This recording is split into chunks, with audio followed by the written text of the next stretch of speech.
Fox Sports. We are Blackboard.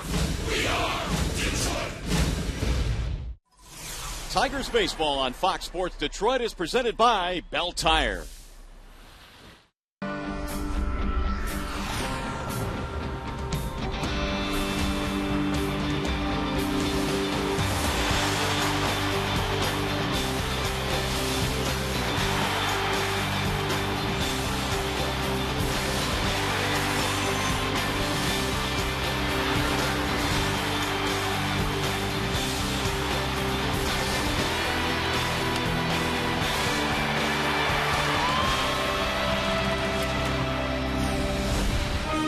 It is a wonderful day for baseball here in the Motor City. The Minnesota Twins are in town as we welcome you to Comerica Park. Game one in this three-game series featuring the visiting Twins and your Detroit Tigers. And today we honor those that have served our country with a day of remembrance here at the ballpark. Old Glory is flying proudly here today as we thank those that have served our country in the military in the past and the present. Hi again, everyone. Welcome to Tigers Baseball. Happy Memorial Day. Mario and Pemba, glad to have you with us this afternoon. Ron Allen will join us in a moment. The Tigers trying to build on some momentum of winning the nightcap in the doubleheader yesterday. They beat the Boston Red Sox behind Justin Verlander. And as a result, as we check out the standings in the American League Central Division coming into play today, the Tigers trying to creep a little bit closer to the Cleveland Indians. The Indians right now at 31-19 have a 6-game lead on the Tigers. The Minnesota Twins, they are a struggling bunch coming in at 17-34. It's been a while since they've been 14.5 games back and in last place in the Central Division. So the Tigers go at it today against their rivals from Minnesota. In the meantime, we go back to the Call Sam studio now. Here's Ryan Field.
welcome back to Comerica Park in downtown Detroit on an absolutely spectacular day for baseball here in the Motor City. Happy Memorial Day as we bring you the Tigers and the Minnesota Twins in Game 1 in this 3-game series. The Tigers again trying to build on some of that momentum they had from their win in the second game of the nightcap.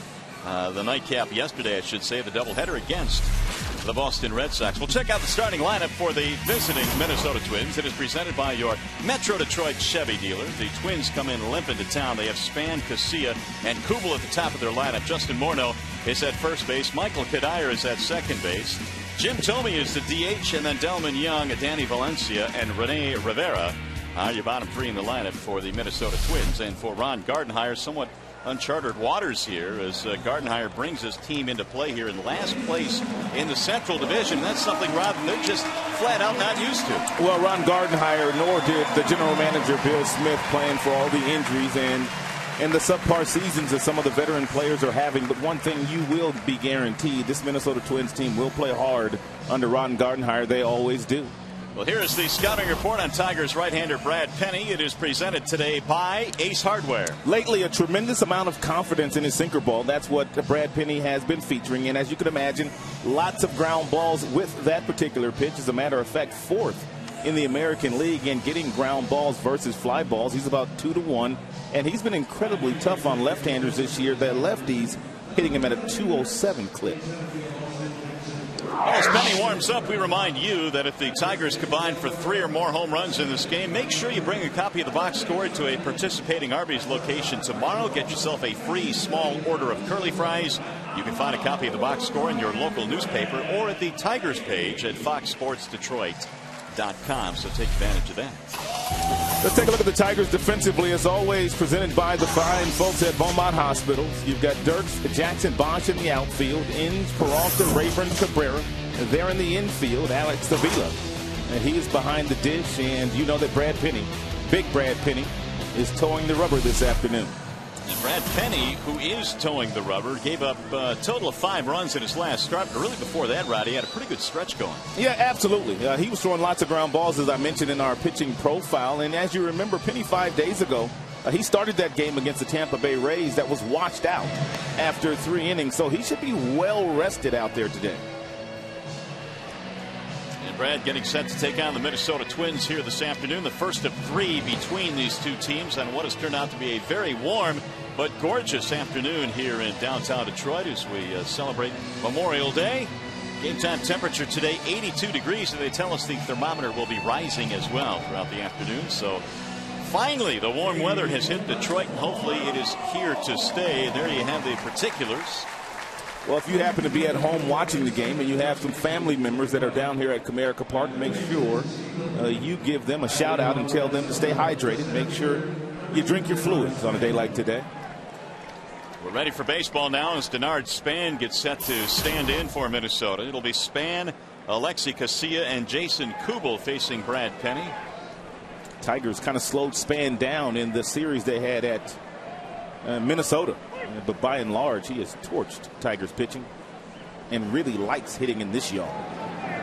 First pitch of the ball game is on the way. It's a strike on Denard Span. Span earlier this year was 1 for 8 in that series at Target Field, but overall his numbers against the Tigers spectacular, a .363 average. Here is Penny's 0-1 pitch. And he hits the corner again right at the knees. 0-2. Span also had a big day yesterday for his club, even though they lost. They had quite a few hits, but they just didn't get enough runs. The Angels beat the Twins in the series at Target Field. Lost yesterday by a score of 6-5. The 0-2 pitch. That'll go foul. Now these two teams have met twice, and the Tigers have scored a lot of runs on Minnesota pitching this year. In fact, the first 2 games, the Tigers scored 19 runs combined. See the special Memorial Day hats that both teams are wearing today. They're sweet. Awfully good looking. 0-2. And he got him, strike 3. Span is punched out of there, and Penny has his first strikeout. One gone. Pretty good cut fastball here by Penny. It's right around the belt buckle. You can see the ball ever so slightly. A crowding span to the tune of a strike 3 call for Brad Penny. So nice start today for Brad, and that'll bring up Alexi Casilla playing shortstop. We've talked a lot about the injuries this Minnesota team has had, and they've got some guys that are still out. Of course, Joe Mauer is still out of their lineup, a huge piece. Here's Casilla. And he looks at strike 1, so Penny coming out of the box here, pounding the strike zone. They tell us that Joe Mauer, his leg issues are behind him, but he's now having some shoulder discomfort, and he really hasn't started to throw. So Minnesota, they're not going to see him for at least another couple of weeks. That's in the air to center, routine for Austin Jackson. And 2 up, 2 down.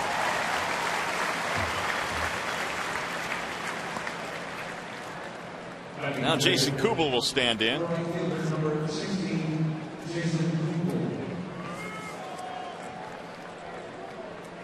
Day in, day out, Kubel probably has been their best performer this year. 5 home runs, 29 driven in. He's batting over 300, but he has slowed down since we were in Minnesota a few weeks ago.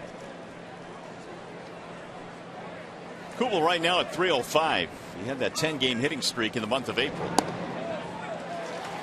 And Kubel at the end of this year will be a free agent, so you just start to wonder now as we head toward the middle of summer here, and the trading deadline will be upon us before you know it, whether or not the Twins have some hard decisions to make.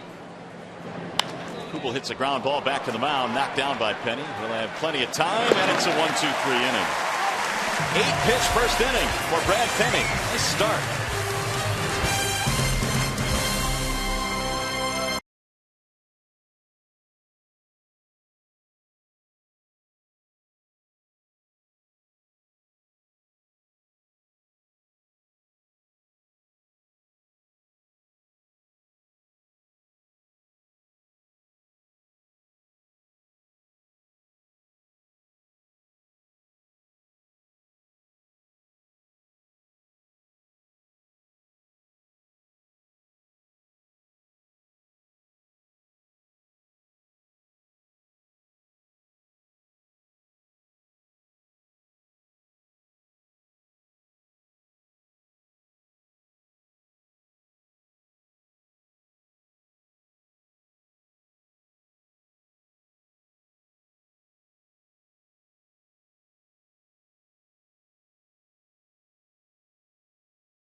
Of the first inning at a steamy Comerica Park here this afternoon. We'll check out the starting lineup for Jim Leyland's Detroit Tigers, and it is presented by Big Boy. Austin Jackson leads it off center field. Andy Dirks in left field, followed by Bosch in right, Cabrera at first. Victor Martinez, your DH. Johnny Peralta, the shortstop, and the bottom 3 today has Avila, Rayburn, and Inge. The Bernstein Advantage brings you the scouting report on Nick Blackburn. Get the Bernstein Advantage. We go to bat for you. Well, a lot like our own Justin Verlander, May is the best month in Blackburn's career as far as getting wins. He's 11-0 in that month. Since 2009, he has a fastball, slider, changeup, nothing really tricky. Complete game his last time out. It was his first complete game. He threw a career-high 127 pitches. So Jackson, the first man to face him here. As a matter of fact, that's the most pitches thrown under Ron Gardenhire's watch since he's taken over as the manager of the Minnesota Twins. Line drive, fair ball down the left field line, extra bases. This will go all the way to the wall. Jackson is off to the races. He'll hit the bag at second, take a look, and hold up. Lead off 2-base hit. Minnesota Twins pitching staff, they pitch to quite a bit of contact. They don't strike out that many. As a matter of fact, they've struck out the fewest in the American League, and Jackson really good leverage from the waist down, and that's how you can pull your hands inside on a baseball like that when you've got real good stability in your legs.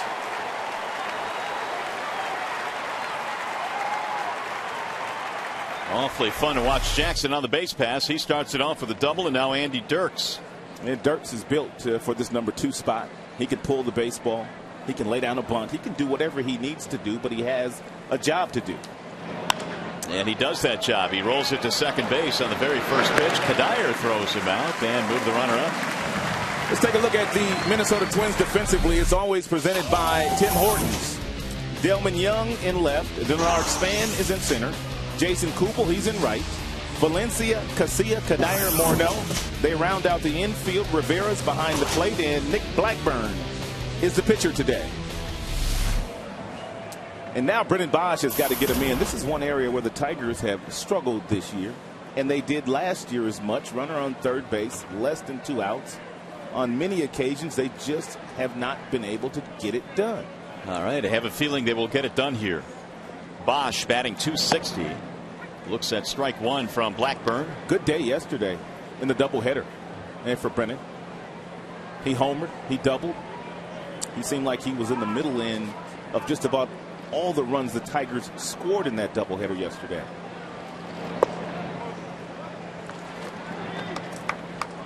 Bosch has had 4 hits on the homestand. Trying to drive in an early run here for the Tigers. Brennan this year has knocked in 22. Jim Leland continues to bat him in that 3 spot. Whenever Brennan's in the lineup, usually batting third. And now the count goes to 2-1. Blackburn goes 6'4", 240. He is a native of Denton, Texas. That's the third cat. Yep. Said from Denton last couple days. Of course, we have our own Austin Jackson. I forgot the other one. Atchison, I think you said yesterday. There's that tremendous recall that you have. I just listen to you. I just piggyback off what you say. You might want to watch how much you actually do that, because that can be dangerous sometimes. No.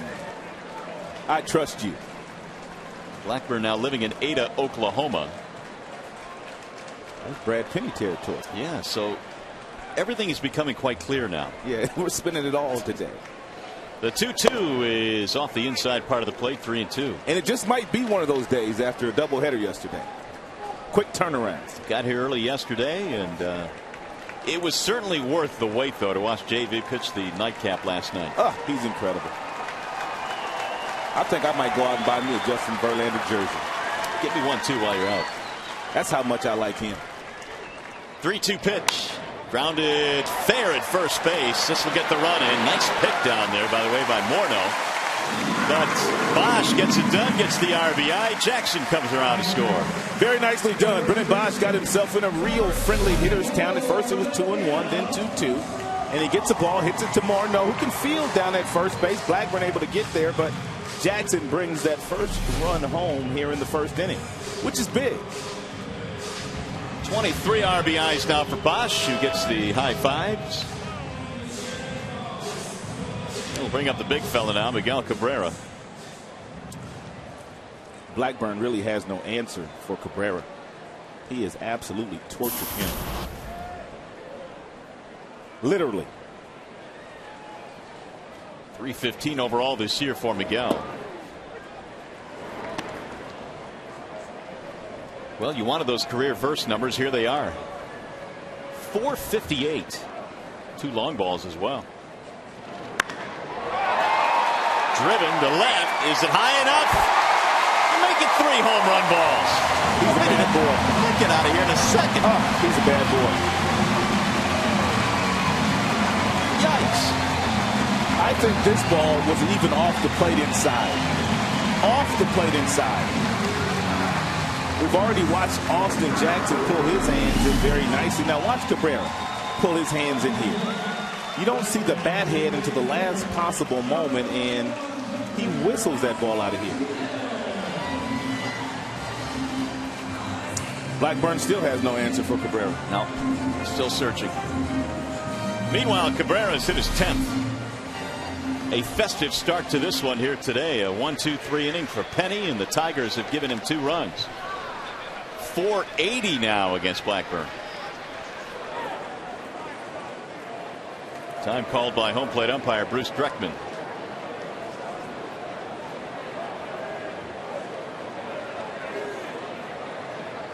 don't know if Dreckman had something fly in his mask. Look, he was wiping his eyes. One of those have been flying in this booth all afternoon. Those moths. Oh, those are terrible. Yeah, they've been dive bombing the booth all day long. Maybe one got Dreckman.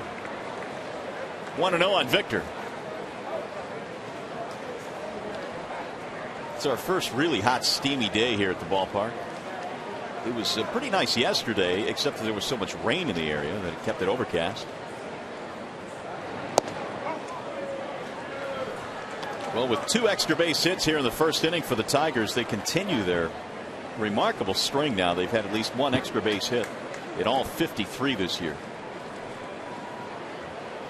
Blackburn's 2-0.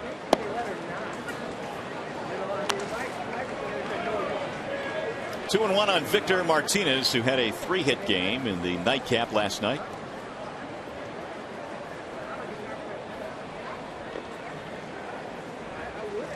And the 2-1.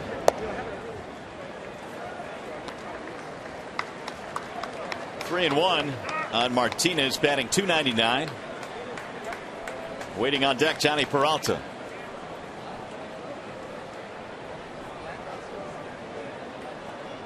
Cabrera's home run has made it 2-0.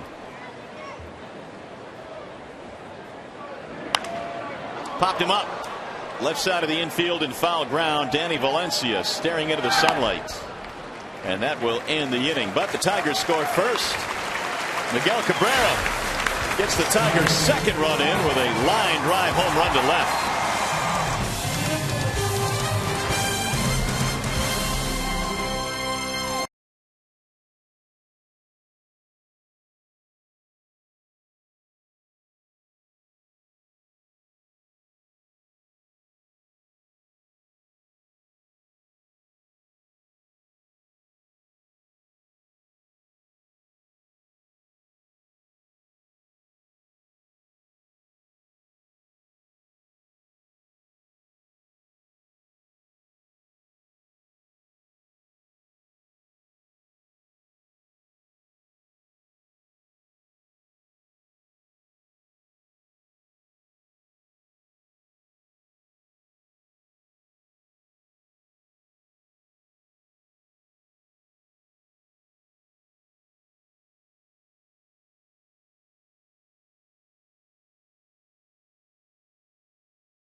To you by Comerica Bank. Strength and stability since 1849.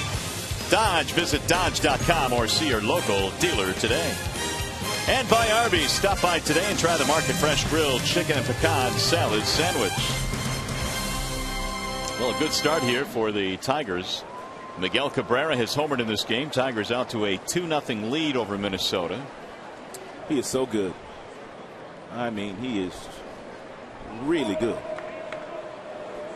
It's going to be Morneau, Kadire, and Tomey here against the right-hander Brad Penny, who threw just 8 pitches in that first inning. All 8 were strikes. Here's Morneau. And he looks at another strike. That's 9 straight coming out of the chute for Brad Penny. Morneau is at 246. It has certainly been a subpar year for him.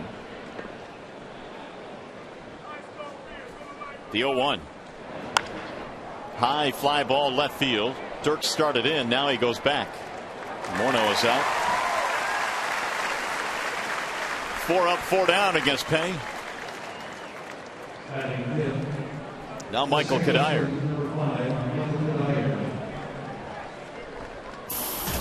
Keep waiting for this Twins team to catch fire. They did win a few games in a row recently, and it looked like they might break out of their funk, but they're just without, or have been without, a lot of their starters. I mean, Young has been on the DL, Mauer, Nishioka, the second baseman. Tomey's been hurt. It's been rough. That's slapped to right field, slicing away, and caught on the run by Bosch. Bosch initially got a bad read on that line drive off the bat of Kadire, but able to regroup with his speed in the outfield and redirect his route to make a play. He kind of came in on this ball and then all of a sudden realized the ball was going to travel over his head, and he had to make a beeline for that warning track, reaching up with one hand, making that grab.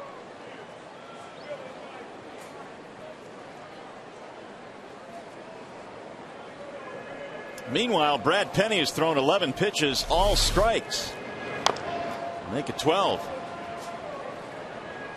Brad not fooling around in this one. He's retired 5 straight as Jim Thome stands in. And Thome continuing his march towards 600 home runs. He has 593. That's a lot of taters. 4 this year. Penny's 0-1. He might already be a Hall of Fame player when it's all said and done, but if he gets to 600, I think there's no way that he does not get his plaque in Cooperstown at some point in time. I agree with you, and I also agree he is a Hall of Fame player at this point. That's outside. 2 balls and 1 strike, which will always bring up the conversation concerning designated hitters, whether or not they belong in the Hall of Fame. Same type of shift for Jim Thome that we watched yesterday when David Ortiz was in town. Big sluggers, guys that pulled the ball on the ground quite frequently.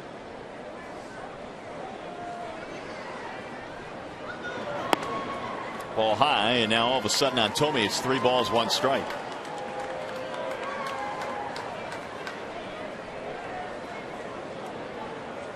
Tome's pretty much up the middle or into right field. That's why you see the shift. Way back there, Rayburn deep on the grass. Thome does not run well at all. Sends one high in the air, deep right center field. That ball is tagged, and that ball is up against the wall. Thome is on his way to second base, and he'll pull in with a double. 2 out, 2 base hit. The Twins have their first base runner of the game. Well, Brad Penny fell behind his first hitter of the day, and he went right after Jim Thome with a fastball at 92 miles an hour right down the middle, and Thome drilled it. 4th 2-base hit of the year for Jim Thome. We'll bring up Delman Young.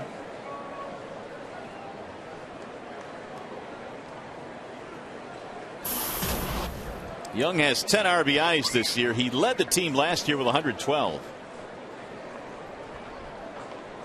And for Delman, that was good for top 5 in the American League.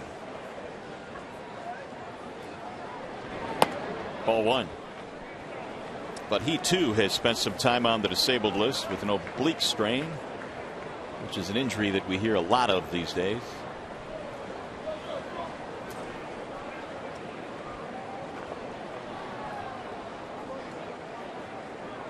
Penny pitching from the stretch for the first time this afternoon. He has Thome at second. And the 1-0. Just off the plate. 2 balls and no strikes. When the Minnesota Twins got Delman Young from Tampa in a trade, I think they thought immediately he was going to provide some big time numbers, as he did his last year with Tampa, but he's kind of taken a little while to fit into their lineup. Last year, kind of a breakout season for him. He's ahead here 2-0. And he sends one high in the air to left. Dirks camping under it, and that is that for Minnesota. No runs, 1 hit, 1 left. Bottom of the second coming up.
Tigers McDonald's Player of the Game presented by the Big Mac.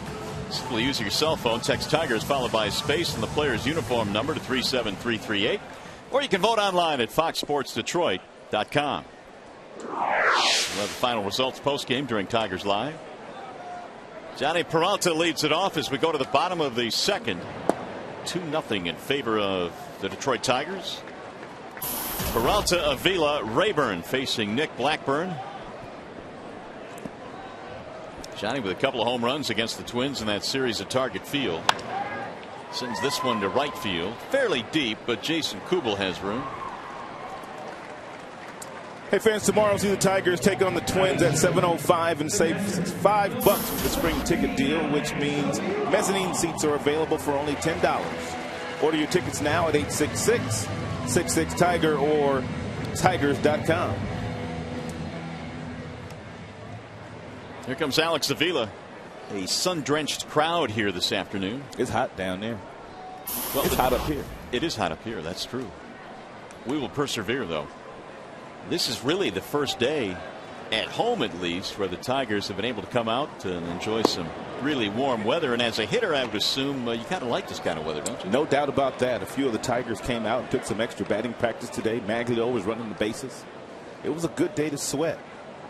And down on the field, the Minnesota Twins, they also hit as a team on the field.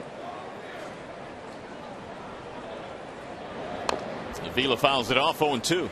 Told you that May has been Blackburn's best month, 11-0 since May 5th of 2009. And you guessed it, he lost his game here at Comerica Park on May 9th. That's the last time he lost a game in the month of May.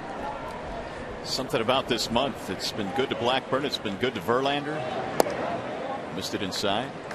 Blackburn 3-0 in the month of May already this year. He was 5-0 in May last year. He is 29 years old out of Denton, Texas. We signed him to a 4-year contract extension in March of 2010. He's been durable. And for the most part, he's stayed healthy. And he'll give them quite a few quality innings a year. He'll win some games. And he's been a nice back of the rotation pitcher for Ron Gardenhire, although his status has been elevated this year. Got him, strike 3. Avila is out of there. First strikeout for Blackburn, 2 gone.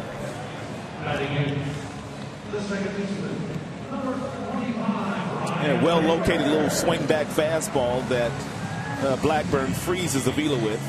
Avila thought the ball was inside. He jackknifed out of the way, but the ball appeared to catch the inside corner. It'll bring up Ryan Rayburn with 2 outs. Rayburn really searching right now. I was watching him take some extra batting practice today, and the one thing that Lloyd McClendon kept saying to Ryan Rayburn is you got to load up. You got to load up, and what that means is he's got to get the bat back when he decides to swing, which would allow him to get down through the baseball. Rayburn's been loading late, which means he's been swinging underneath most of the pitches he's received, therefore striking out at a record clip. On the ground on 1 hop to third for Valencia. Rayburn is out, and the Tigers go 1-2-3. Tigers baseball this afternoon is presented by Bell Tire.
2011 is, we thank those that have served in the military in the past and, of course, the present. Before the game today, a big ceremony. In fact, players from both teams going out to shake hands with our veterans.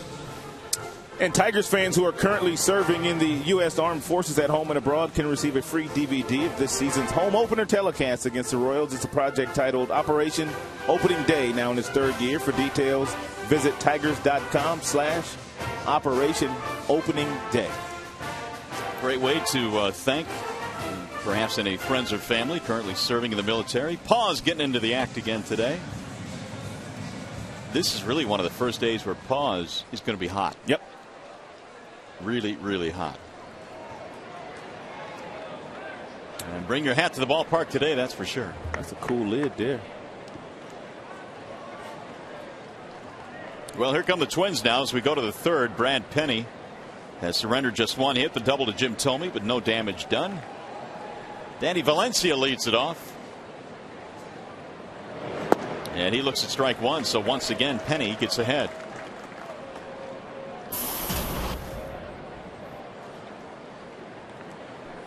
Valencia batting .230.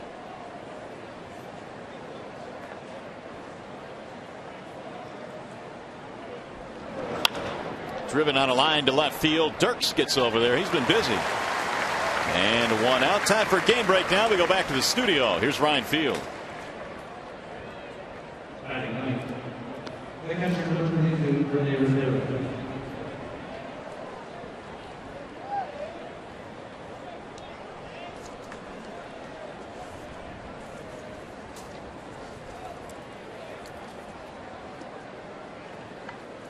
All right, Ryan, thank you. Here, the Tigers got 2 runs early against Blackburn in the first inning, and they lead 2-0.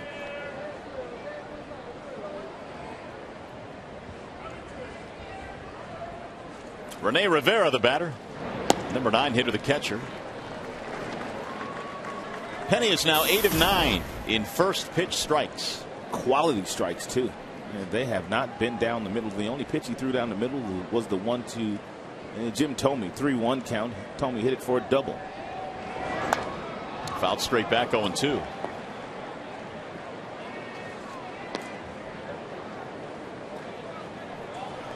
Two starts ago, Brad Penny walked 5 Pittsburgh Pirates. He just did not have really good control that day in Pittsburgh. His last start 5 days ago was washed away after 3 innings. That was against the Tampa Bay Rays. Good command today, however. 1-2. And the majority of the pitches that he has thrown so far have been fastballs. High percentage of fastballs. Penny has pitched very well here at Comerica Park. 3-1 with a 1.82 ERA. Here's the 1-2 pitch. Wouldn't go after the breaking ball. 2-2 on Rivera.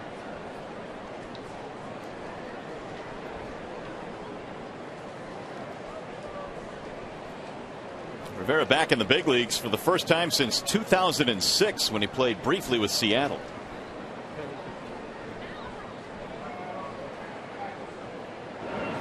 And he got him on the inside part of the plate, frozen. Second strikeout for Penny.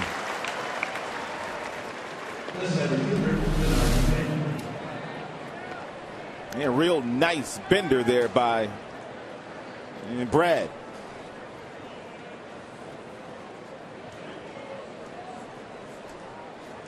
Buckled Rivera's knees, and Penny has his second strikeout. Denard Span stands in. Denard is his other strikeout.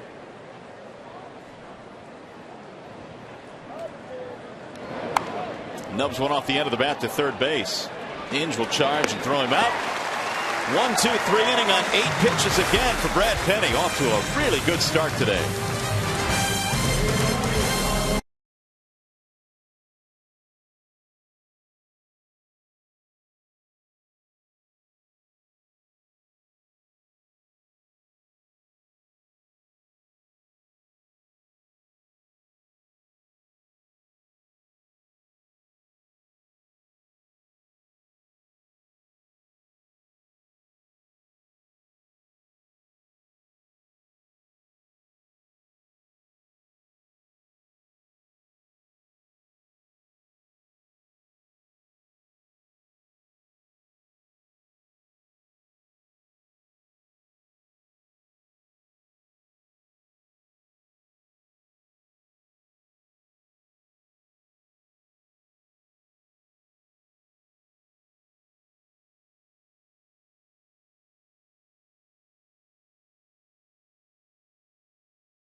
Tigers baseball on Fox Sports Detroit is brought to you by AT and by Cottonelle.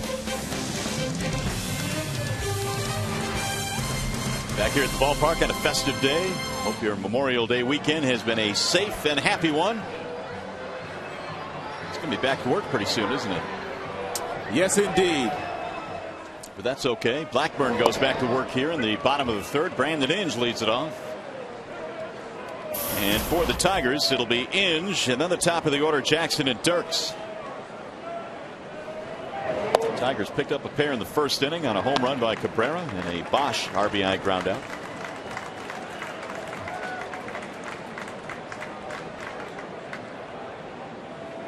And the 1-1. There's a base hit to left.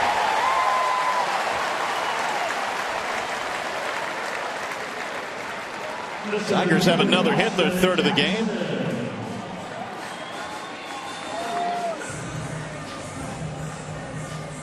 We'll bring up Jackson, who started this one with a two-base hit. He eventually scored on Bosch's groundout. I don't know if Jim is entertaining the thought at some point in time of putting a runner in motion and allowing Jackson to swing, which would be a hit and run.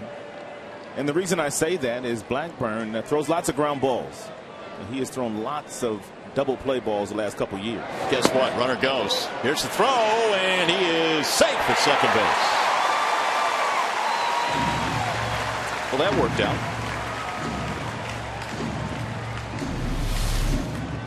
It's a breaking ball, so it's a wonderful pitch to run on. Jackson didn't offer at the pitch, and I don't really know whether it was a hit and run or a sign was missed, but Brandon's one of those guys that Jim very seldom turns loose as far as the steal is concerned, and it appeared that the ball beat Brandon there, but the tag was missed. That's why you wonder if it should have been a hit and run. It's his first stolen base.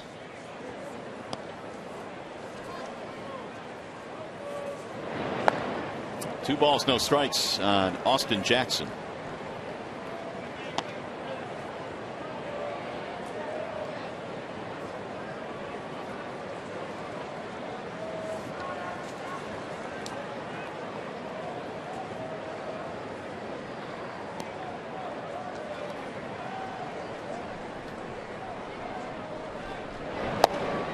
There's a strike on the outer edge. Let's take one more look here. The ball beats Brandon there, right there. He could have tagged him on his foot, but he swipes down and he misses him.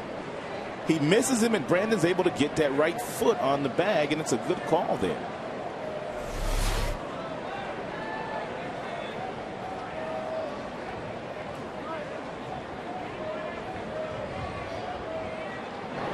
Here's a bunt. Blackburn gets Jackson by a step, but the runner moves up. Austin's had a nice game. If Jackson gets his ball a couple of more feet toward that third baseline, he gets himself a base hit. It looks like a sacrifice all the way because he squared, he gave himself up. He wasn't bunting for a base hit, but had he gotten it a little bit closer to third base or made Valencia, the third baseman, field it, he might have gotten himself a base hit out of that. So the infield coming in now for Minnesota. We'll see if the Tigers can get this run in here with less than 2 outs.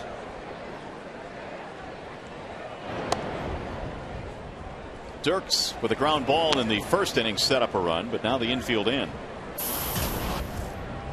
Andy batting .233.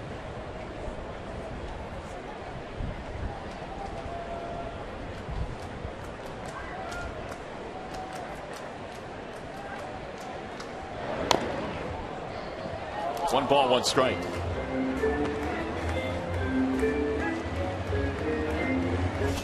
Andy Dirks has had a nice week here at Comerica Park. He's homered a couple of times. Played long ball on Monday and then yesterday against Buckholz.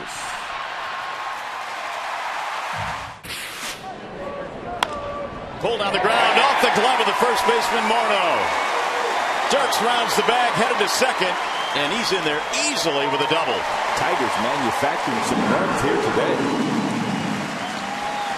The second time today they've had a runner on third, less than 2 outs, and they've taken advantage of both of those. Dirks hits one right off the glove of Morneau, and doubles are made out of the batter's box. Andy Dirks hustling out of the box, able to get himself to second base with a sliding double.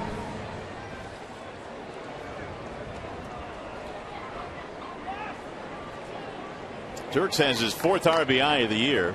Still only 1 out in the inning. Tigers have their 4th hit today. Here's Bosch.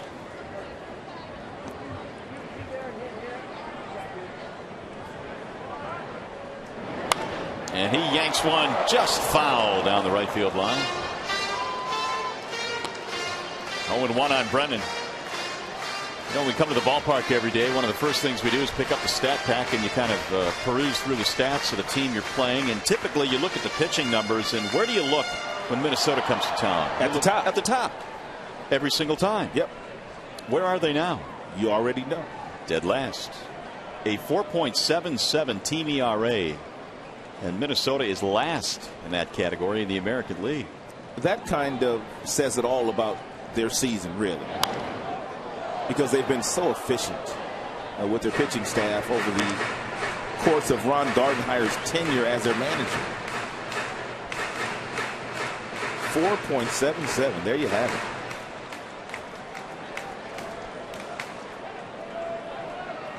These are numbers that the Twins are not used to looking at. And they're also toward the bottom in team batting as well. Only Seattle has a lower team batting average than Minnesota. 0-2 on Bosch. Fouled away.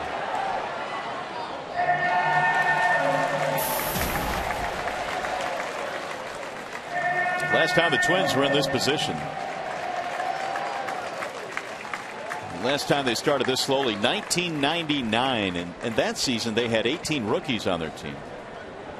And the Twins won 63 games that year. So if you do expect them to at some point put it together, it's going to take one whale of a run for them to get back into the race. They may not get back in the race, but they will have something to say with who wins the race if they get healthy and they start to play the way that they're capable of playing. Missed it low. Yeah, I think you're right. Yeah, I think there's enough talent when everybody's healthy for them to make a difference. It's certainly maybe too late to save themselves, but they could have a deciding factor as this race rolls on this summer, which right now Cleveland is leading.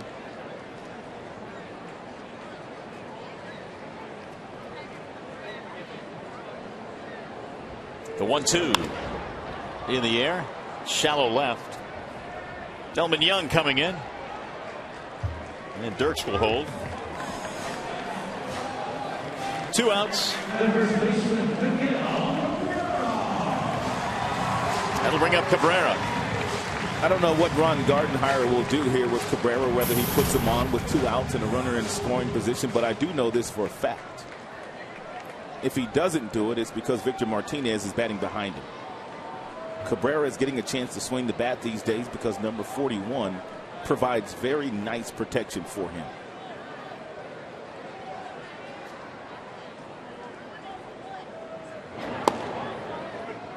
Oh, 0-1.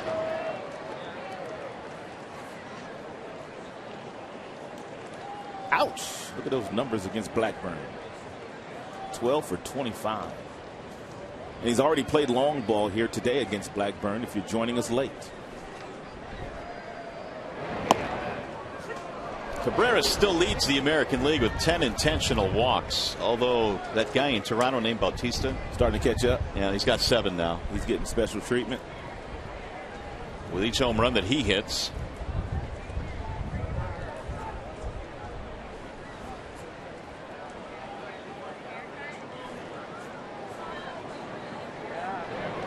The 0-2 is high. 1 ball and 2 strikes.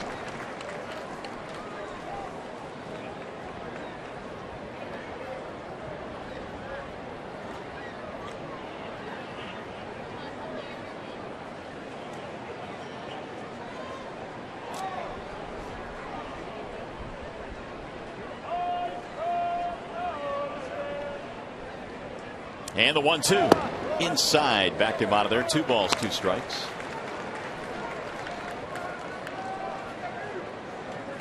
It'll be interesting to see how Blackburn's going to try to get Miguel out. First 3 pitches were all the way. Then he knocks him off the plate with a fastball inside. If he goes back outside with something soft, Cabrera will drill it if he leaves it up. And what a play at first base by Morneau on a stab, and he'll run to the bag for the out. And he did drill it. Took a two-base hit away from Miguel Cabrera, so the Tigers settled for the 1 run. They've added to their lead. We've played 3 here on Memorial Day, and it's 3-0 Detroit.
The top of the strike zone on that last pitch from Blackburn, and he drilled it down the first baseline, making a bid for a double, but a very nice play by Justin Morneau. And they've been kind of picking on Morneau here today. That's about 3 balls whistled down in his direction so far today.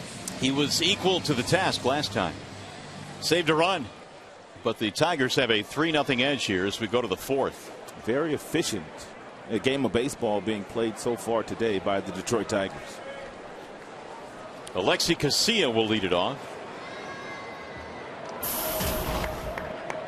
You can thank Brad Penny for that so far. He's thrown just 27 pitches through the first 3 innings. Casilla, Kubel, and then Morneau against the Tigers right-hander. How about another first pitch strike? He's been doing that all game long.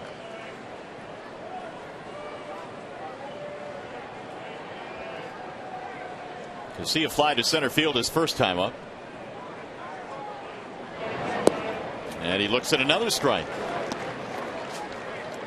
9 of the first 10 first pitch strikes for Brad Penny.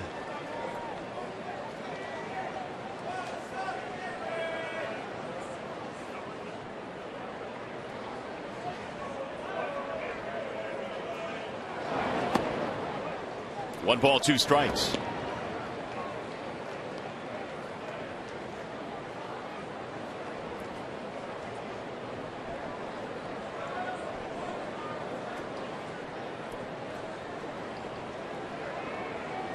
And the 1-2 from Penny. Casilla hits a ground ball to second, ranging to his right, Ryan Rayburn. And 1 up, 1 away here in the 4th inning. How about some trivia today? Of course, it's always a courtesy of AT DET, and here is today's trivia question. When was the first official Memorial Day observed? It was originally called, did you know this, Decoration Day? Did not. Well, it was, and that's our question today. When was the first official Memorial Day observed? Answer coming up in a little bit. Here's Jason Kubel.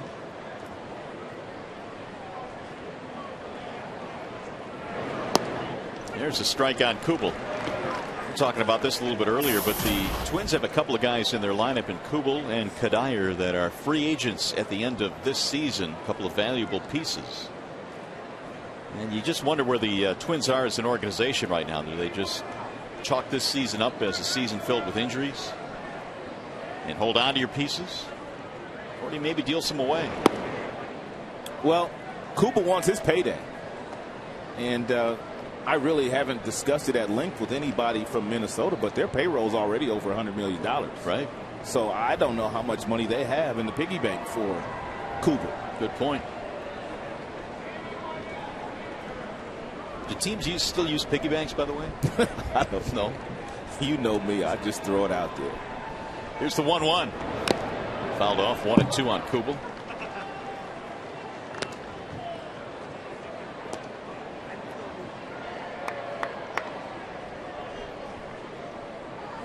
Well, here are the numbers the last 3 years for Kubel. Guys that are driving in 100 a year.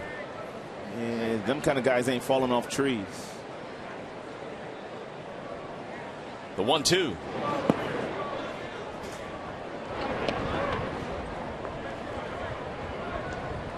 I would think that a guy like Kadire might give them a little bit of a home discount. A guy that spent his entire career there, a guy that absolutely loves playing in Minnesota. He may not take as much money to sign, but Kubel, he's going to get paid if he continues to perform the way that he's performing. Left-handed bat, power, drives in runs. Ball outside. 3-2 now on Jason Kubel. The only question regarding Kubel, if someone else decides to sign him, will they look at him as a outfielder or a designated hitter? That is the big question for Kubel. He can play the outfield, but he's been used a lot as a DH. 3-2 pitch. A guy like Kadire, meanwhile, can play a lot of different positions. He can become very, very valuable to a team. Although I know Michael does not look at himself as a platoon player right now, but him playing third, he can play second, he's played first, he can play all three outfield positions as well. And he's a quality teammate.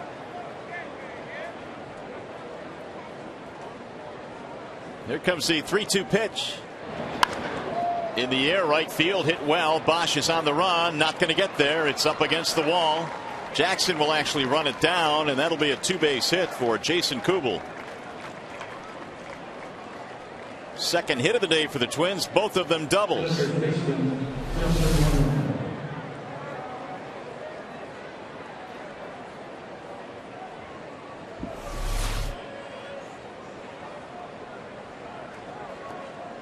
$14 doubles this year for Kubel. Twins trying to get on the board. Tigers lead 3-0 as we play in the fourth. Here's Morneau, who flied out his first time up.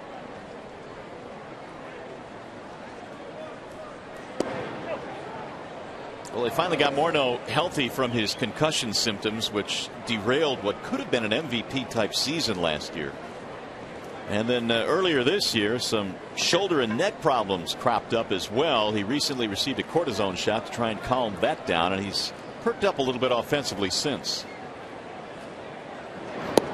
He had a couple of hits yesterday in their loss to the Los Angeles Angels. He also drove in a couple of runs. They say he's been really pull happy, which you could imagine when you're struggling with the batting average. 246,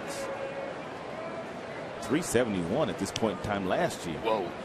That's what we're talking about. I mean, he was putting together an MVP type season when he went down mid-season.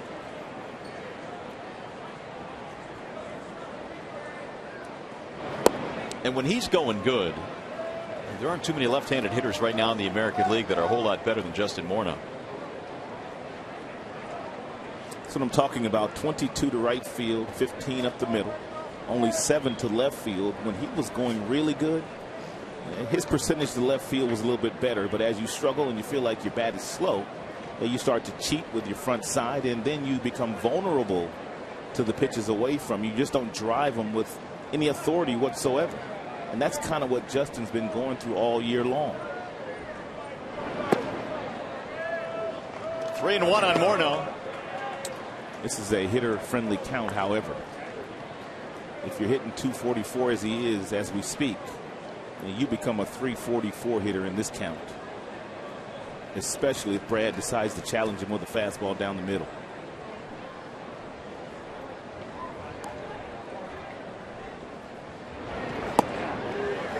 Three and two. Penny's location today has been money. And that last one was at 94.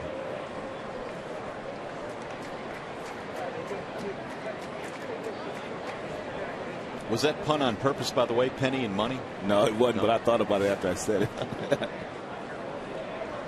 Full count.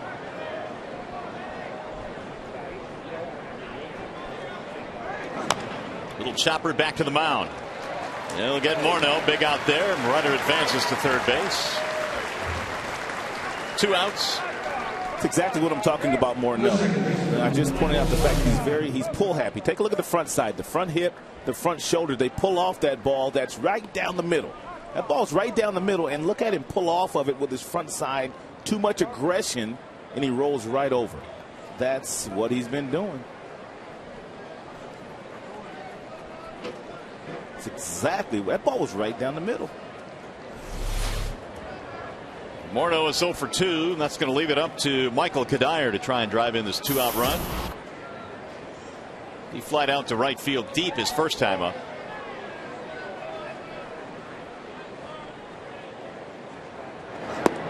First pitch in for a strike. 0-1. Penny's so efficient in this game. His strikes to ball ratio very good. We're in the 4th inning, and his pitch total in the mid-40s, so that's in line. Swing and a miss. 0-2. Good pitch. Good arm speed. Some violent body coming toward Kadire. And he spins that curveball up there. He's had impeccable control with that breaking pitch today.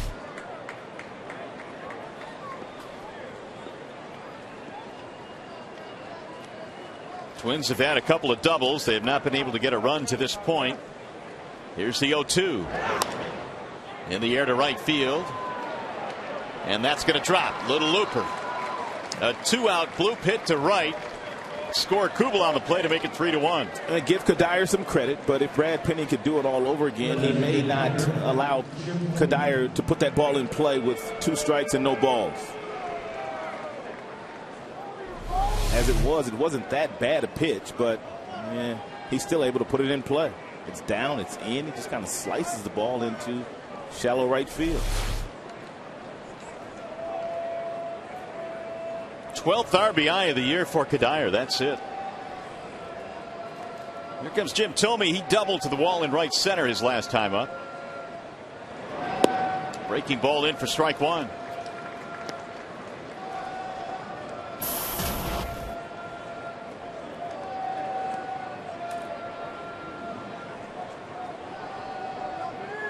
Thome batting .229.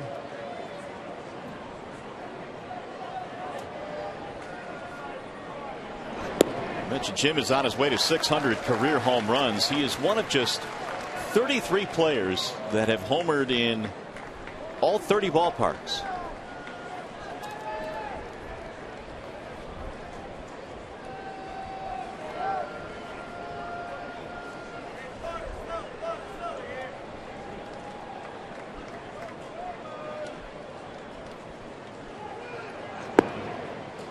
A little bit outside. 1 ball, 2 strikes.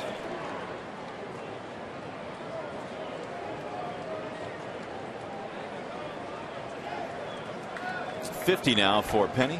Only 15 have missed the strike zone.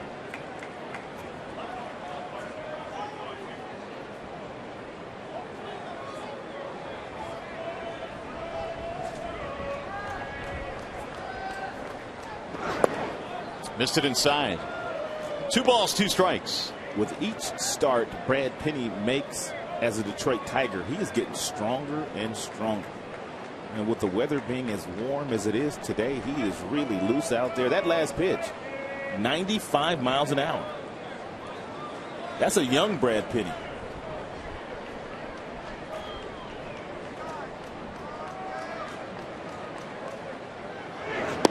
And he takes just off the plate. Oh, was that close? I don't know how Thome was able to take that last breaking ball. It appeared to catch the corner, but Bruce Dreckman said no. You be the judge.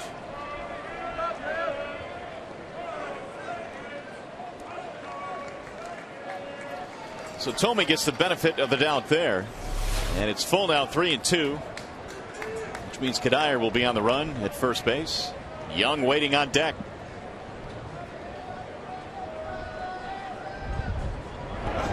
Ground ball back up the middle. It finds a seam. It goes into center field. Kadire comes to third. They stop in there, and Tomey with a single. Third hit of the inning for Minnesota. Now they have the tying runs on.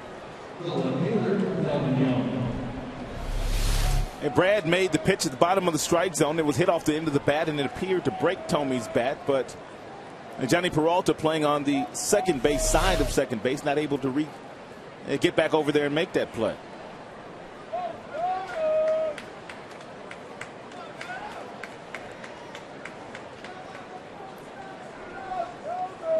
Each team now with 4 hits. That'll bring up Delman Young, who flied out his first time up.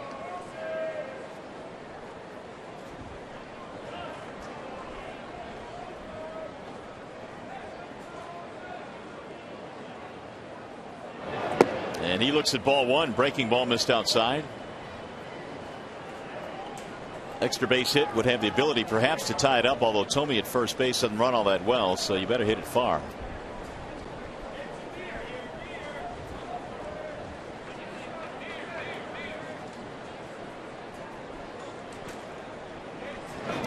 And that's in the dirt. Nice pickup there by Avila.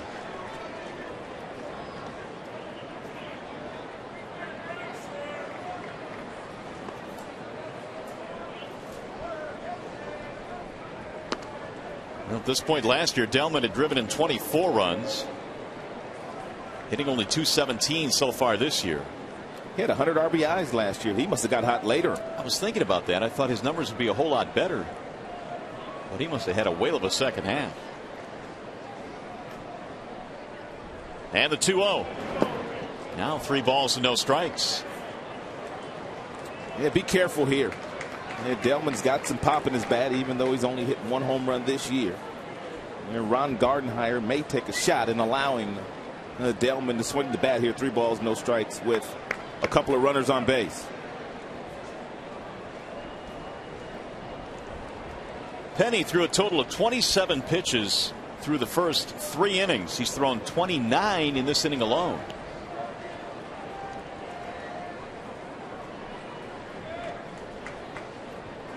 And he's gone 3-0 here on Delman Young. He will take, and it's a strike, 3-1.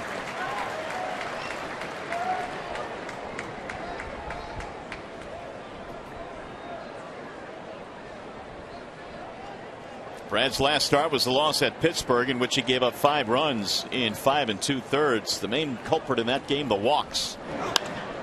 That's popped up. So get him out of the inning. Rayburn to the grass, and the inning is over. They get a run, they leave 2, and we'll go to the bottom of the 4th on Memorial Day. 3-1 Detroit.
You can join Major League Baseball in helping those veterans who have done so much to help us. Log on to MLB.com or welcomebackveterans.org for more information on how you can make a difference.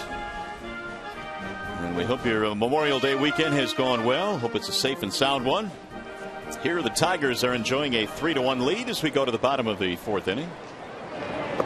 And Victor Martinez leads it off for Detroit, facing the right-hander Nick Blackburn, Martinez, Peralta, and Avila. Victor at 297 has knocked in 25.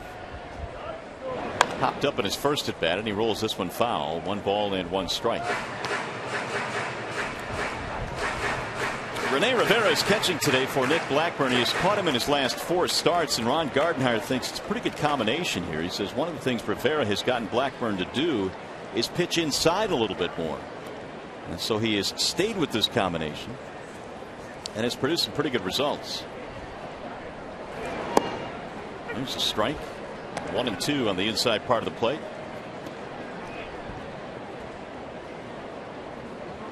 Blackburn went 9 innings against Seattle in his last start, gave up a couple of runs.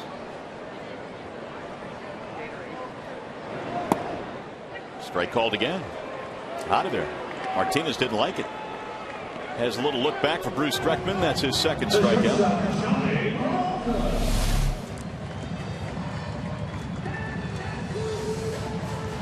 Ooh.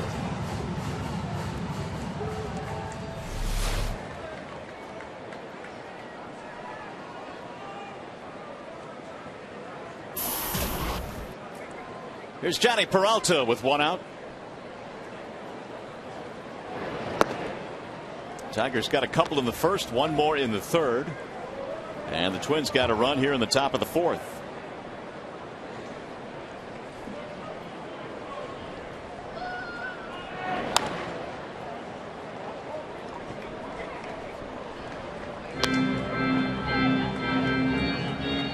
Tigers getting to Blackburn here a little bit today, despite the fact that May has been his month. Last year 5-0 in the month of May. Hasn't lost yet this May. That's fouled away. 1 and 2 on Peralta. Blackburn has won at least 10 games 3 straight seasons.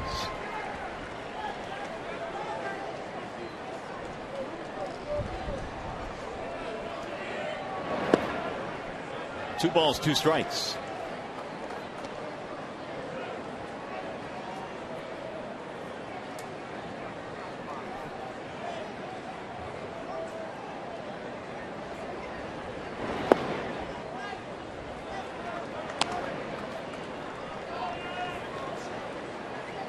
Johnny right now enjoying a 7-game hitting streak. Cabrera, by the way, extended his to 12 in a row with his home run earlier in the game.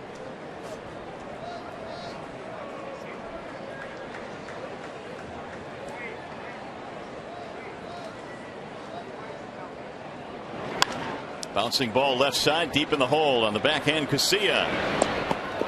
Peralta is out.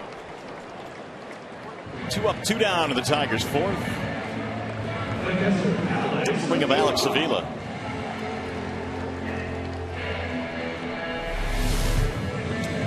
Nice arm strength by Casilla. He takes about 4 or 5 steps to his right. He sets his feet and makes a really firm throw across the diamond to Morneau.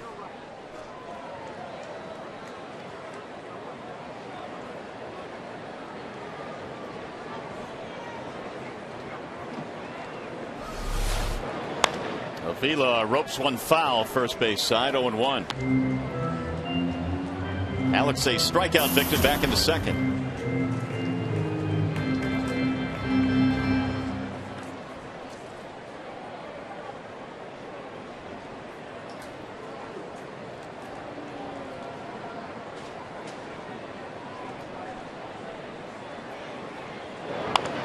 Little chopper hit slowly towards second base. Kadire has this one.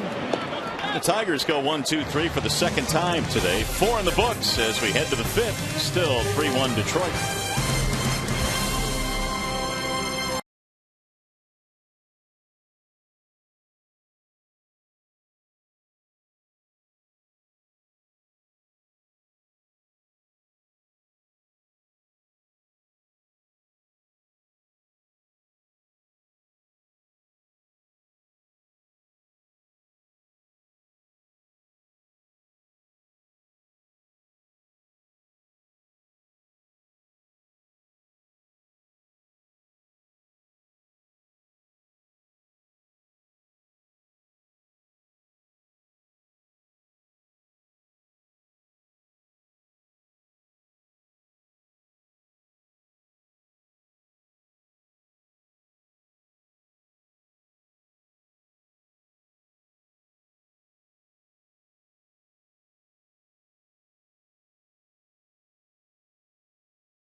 the first official Memorial Day observed? Were you able to get this one? The answer is May 30th of 1868 at the Arlington National Cemetery, to be exact. And the national observance, Memorial Day, still takes place today. And we hope that your Memorial Day weekend has gone well here this year. The Tigers so far doing pretty well here today. They lead over Minnesota by a score of 3-1. Brad Penny's been pretty good. He gave up just the one run in the fourth. And he'll go back to work now against this Twins offense in the fifth inning. Danny Valencia leads it off, and Rene Rivera and Denard Span.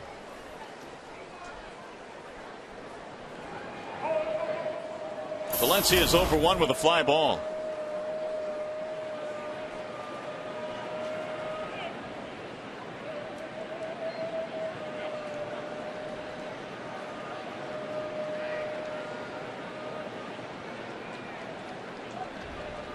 Penny has given up 4 hits in this game. A couple of them have been doubles. That's driven down the left field line. On the move is Dirk. Sleeping, can't get it. It's up against the wall, and looks like they've got another double. And they do. It's a leadoff 2-base hit for Danny Valencia. And it looks like second time around, the Minnesota Twins have made some adjustments against Brad Penny. They're very, very aggressive. They're swinging at lots of first pitches. And that's because he has been filling up that strike zone with good quality strikes. He might want to change his game plan a little bit here. And the one thing Brad has been outstanding at all year long in the Tigers uniform, and that's the damage that's been done against him with runners in scoring position.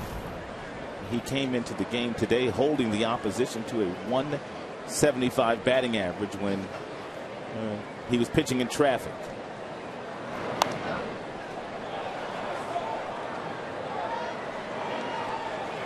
Rene Rivera, the batter, he struck out back in the third.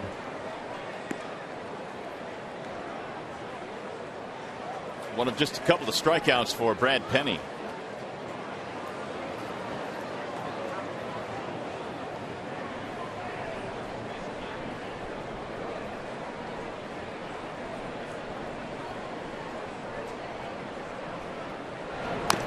The Twins called up Rivera from their AAA team in Rochester. It was back in mid-May, and soon after that got his first hit. He had not had a hit in the big league since 2006, the last time he had appeared in a major league uniform. So he's kind of hung around, and he's got another big league chance. And Brad Penny buckled his knees with a breaking ball his first time up in the third inning. He caught him looking. 0-2 count here, might waste one, then get back to the breaking ball.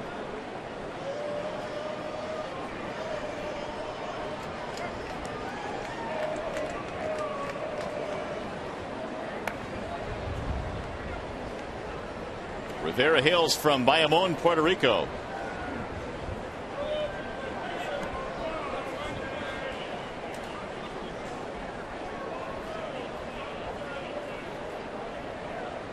And the 0-2 is about to come home, and Bruce Dreckman gave Rivera really late time there.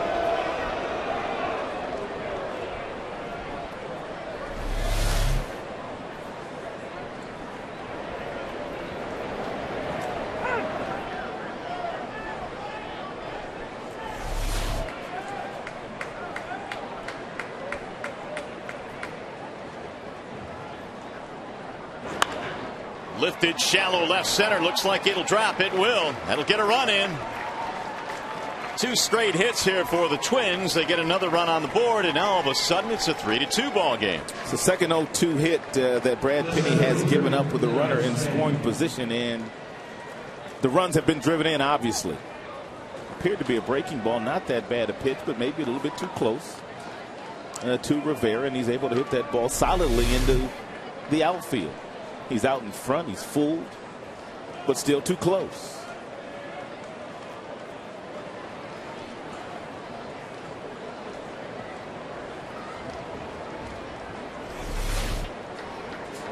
Bring up Denard Span. The Twins now have 6 hits, 2 more than the Tigers do. They've got the tying run at first base and nobody out. Span is 0 for 2 and now 1 for 10 against Tigers pitching this year.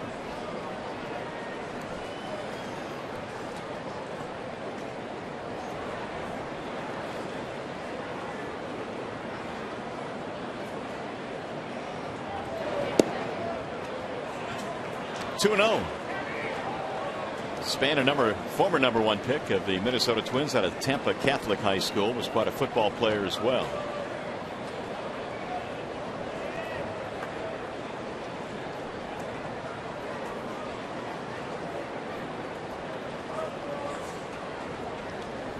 And the 2-0. Now Penny falling behind, 3 balls and no strikes. No longer pounding the strike zone as he was in the first 2 or 3 frames. In fact, Brad had only 27 pitches thrown after 3 innings. Now the pitch count is up to 65. 3-1.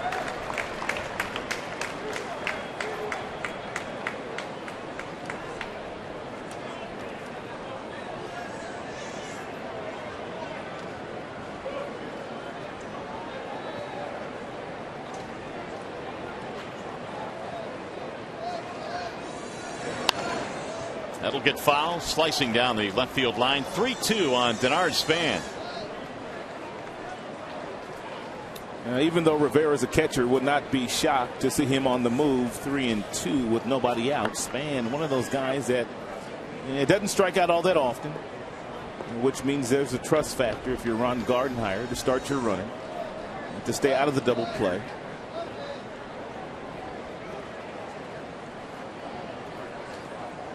And there he goes, and it's fouled away. Count stays 3-2 on Span.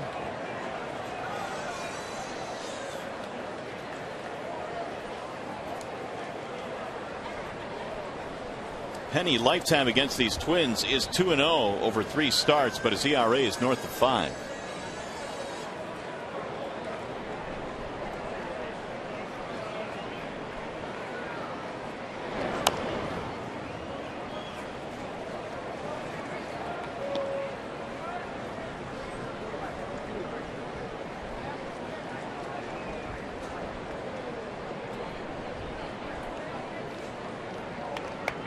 Casilla waiting on deck. Span now has seen 7 pitches. This will be number 8 coming up. Still nobody out in the inning. It started with a double. That was by Valencia. Rivera singled him home. Runner on the move again, and he takes high, ball 4. First walk now for Penny.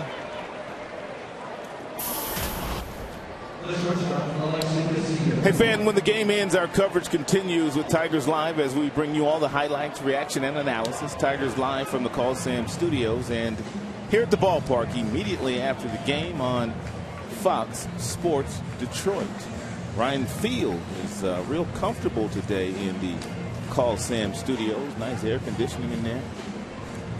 That's how Ryan rolls. Got to have comfort. Nobody warming up in the Detroit bullpen. Meanwhile, Leland has come out to have a quick little chat. And so the Tigers facing some trouble here. A run already into the 5th inning. They have 2 on, nobody out. And Alexi Casilla will stand in. Casilla's a good bunter. And there's nobody out. And the way that the Minnesota Twins have scuffled this year to score runs, the Tigers in the infield on the corners are believing that he will be up there bunting.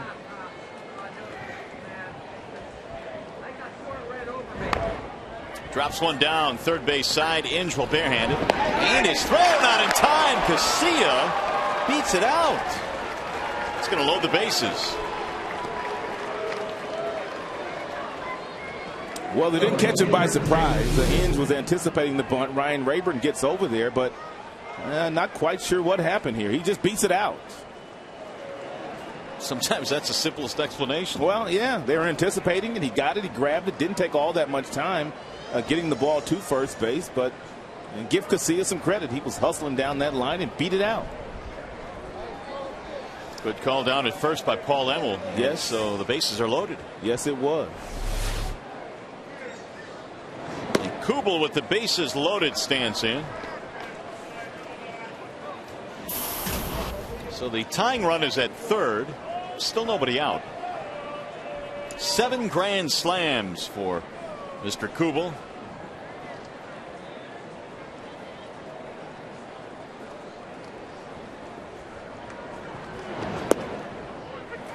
1-1.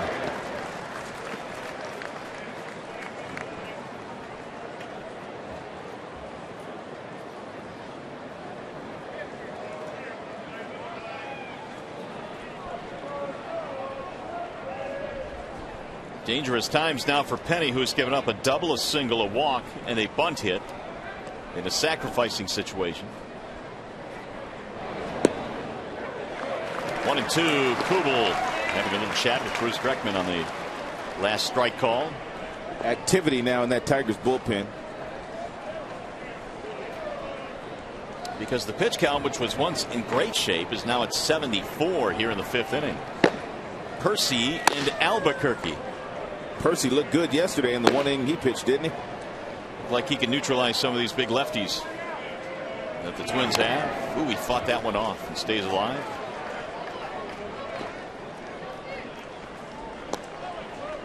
Do you know if Sizemore was sent to AAA with Oakland? I think he was sent to the minors. I know that was the plan.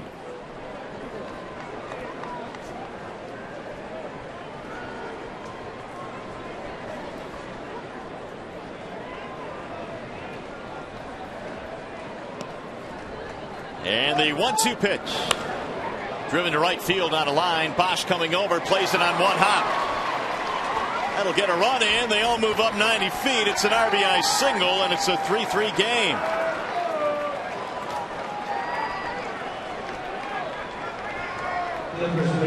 Rivera comes in to score.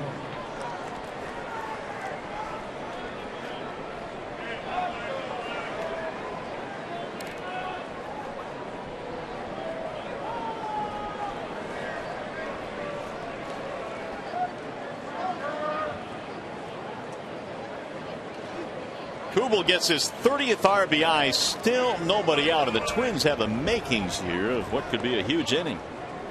They got Justin Morneau up there. 1-0.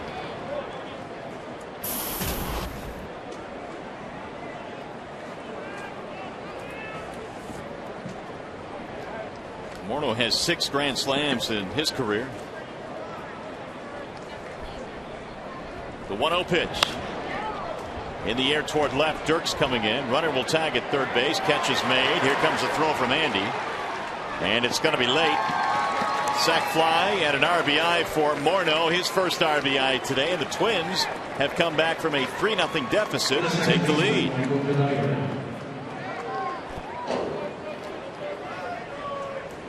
And that is the first out of the inning.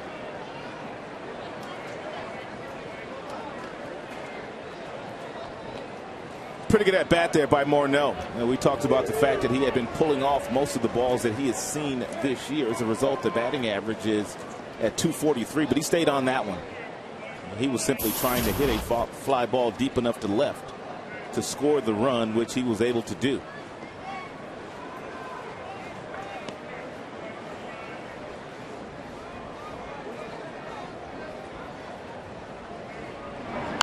Kadier grounds one foul, third base side. 4 runs on 8 hits now for the Twins. They scored 3 here in the 5th to claim their first lead of the afternoon. As we have seen, Casilla on second base has good speed. He was able to beat out that bunt earlier in the inning on the ball down toward third base. So if he's entertaining the thought of stealing third, if you're Avila, you might want to go down to second and throw out Kubel if he's trying to steal his base on the back end.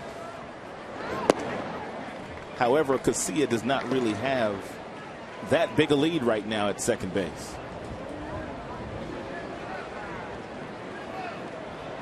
Well, the Twins came into this game having scored the fewest runs in the American League, 175, but they put up 4 in this game.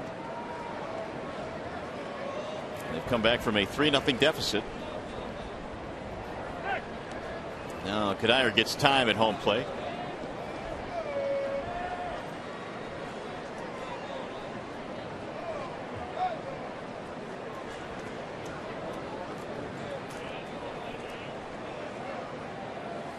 And the 1-1. Avila has to go down and scoop that one. 2 balls and 1 strike. Jim Thome is in the on-deck circle. Percy has been warming up. And Brad Penny needs one of those ground balls that he's been throwing so efficiently all season long. And Kadire has grounded into 7 double plays this year. Only Valencia on their club has grounded into more. There go the runners, and it's fouled back out of play. It's a hit and run by Rodden Gardenhire. It's a good play.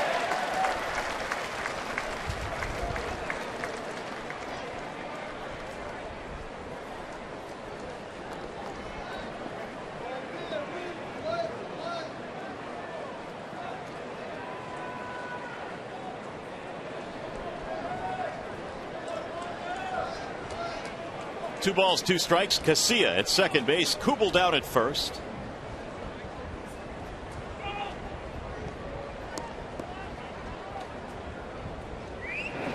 And a bouncing ball back up the middle into center field. Base hit. Casilla rounding third. He will score. And it's a 5-3 game. Penny got the ground ball, but it just eluded Johnny Peralta.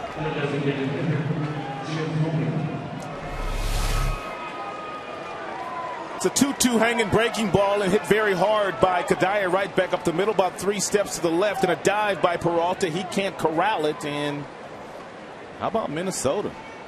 Second and third time through their batting order, they've been getting it done against Brad. He was dominant against them first time through. Yeah, and now the pitch count is really elevated. 31 pitches last inning, 25 so far in this inning. And Jim Thome stands in and looks at strike one. A 4-run 5th inning. They lead 5-3. Thome's had a big day already with a double and a single.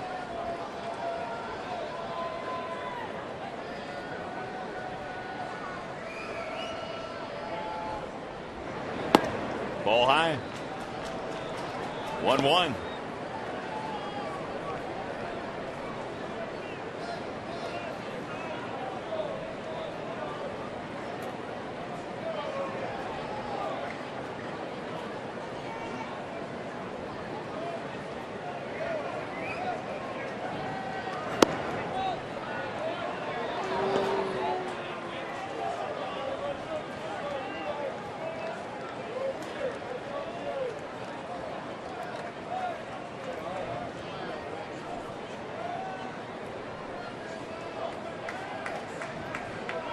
Penny now has thrown 86 pitches.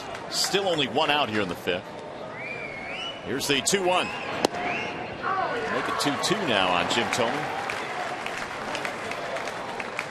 I told you earlier that Thome has homered in every ballpark, all 30 ballparks. That's incorrect. What I meant to say was he has homered against all 30 teams in the big leagues. Still an accomplishment that you would expect from a guy that is marching towards 600 home runs. Got 593 right now.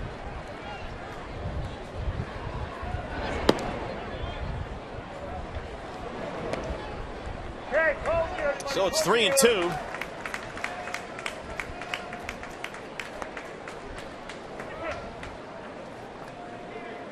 We'll see if we get any movement in this situation from the runners.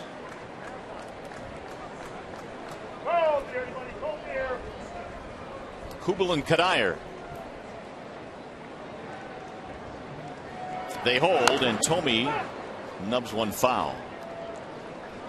9 hits now for the Minnesota Twins. And Penny had retired the first 5 that he faced. He was cruising through 3. They got him for a run in the 4th, and they have busted down the door here with 4 in the 5th. And Minnesota had 13 hits yesterday in a losing cause to the Angels. But they swung the bats.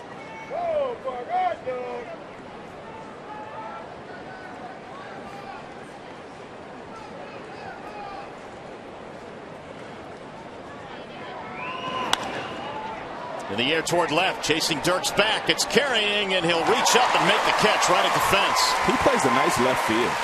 I don't know if that's his natural position, but he plays a really nice left field. He's made nice plays going to his left, going back, going to his right. You name it, he's done it out there. Second out of the inning. And here comes the 9th man to bat in the frame as they hit around Delman Young. He's 0 for 2 in the air twice in this game.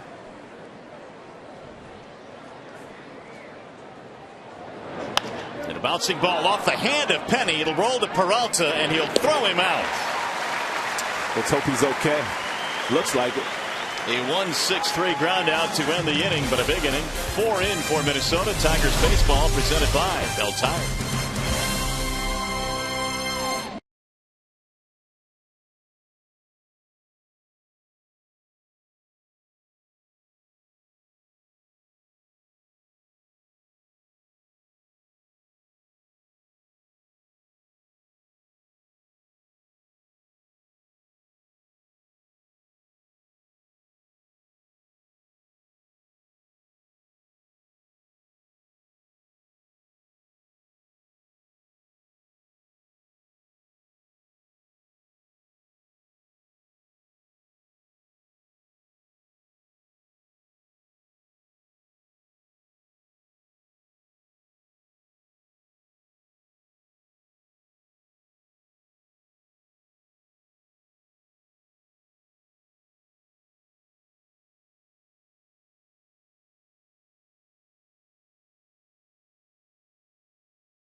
Flashback to last Thursday, they had a memorial in Minneapolis. Ron Carew, among many other former Twins, speaking for, of course, Harmon Killebrew, who passed away. And Harmon Killebrew, one of the gentlest, nicest people ever to play the game. But boy, once he got on the field, he could really mash. Nicknamed Killer.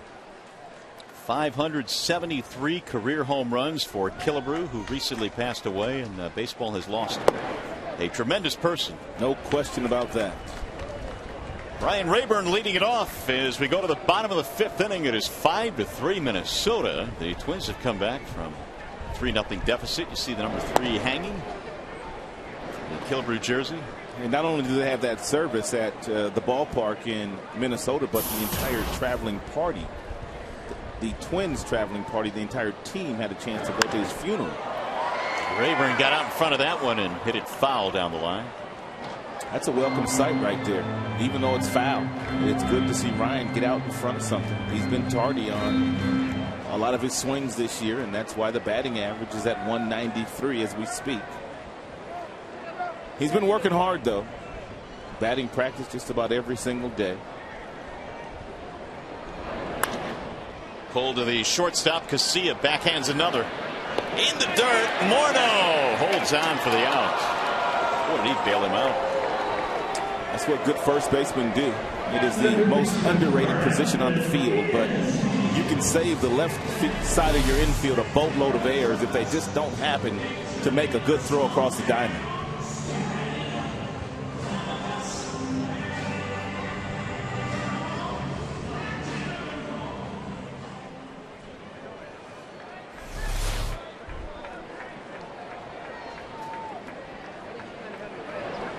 Here's Brandon Inge.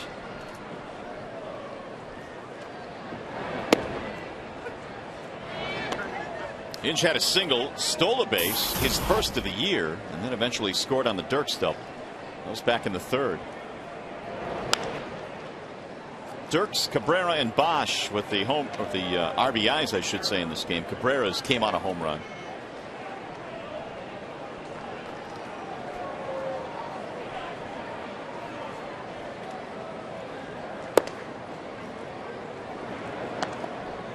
One and two.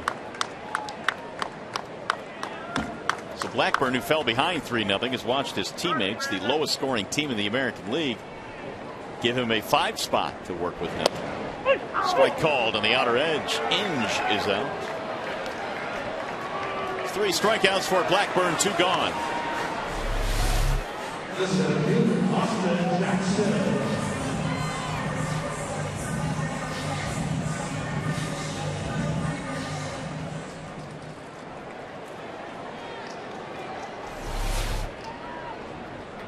Jackson double and a sacrifice. Pulled foul.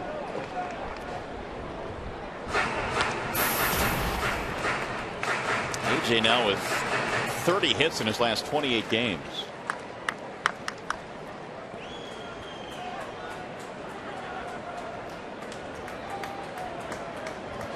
And Blackburn's 0-1.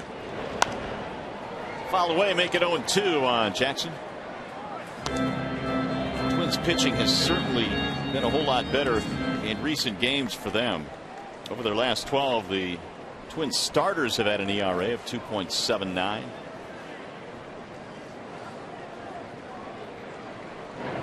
Overall, though, it's been a rough go. They still come in last in team ERA.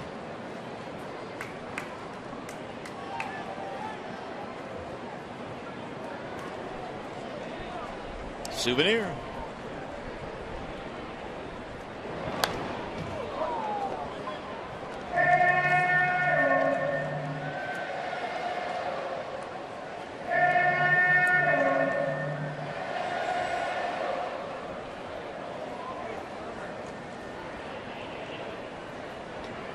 Here's the 1-2 pitch. Fouled away again.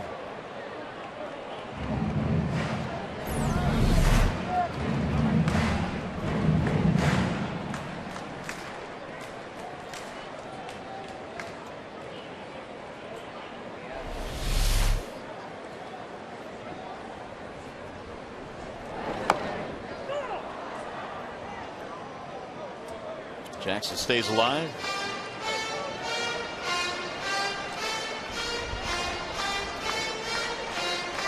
Cleveland tonight is playing in Toronto, and Carmona is scheduled to go against JoJo Reyes, who still hasn't won. It's been over 20 or so starts for Reyes. Long time. I think he established some kind of record. A little bit outside, 1-2. Cleveland came in with a 6-game lead over the Tigers. They don't play very well on the road. At least they haven't this year. I believe they're 1 game under 500. Jackson skies this one on the infield. Casilla, the shortstop, to the grass, and it's a 1-2-3 inning for Nick Blackburn.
All right, thank you, Ryan. Here it is 5-3 in favor of Minnesota. A 3-0 Tigers lead has disappeared. And Nick Blackburn now has kind of reversed his fortunes here. So has Brad Penny, who started strongly, but he has struggled in the last 2 innings.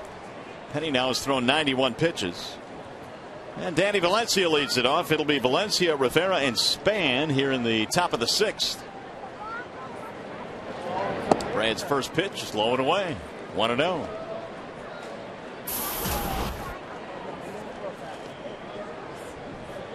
Valencia had a double to start things off in the 5th inning. It turned out to be a big 4-run 5th. Here's the 1-0 pitch. There's a strike. Breaking ball from Penny. 1-1.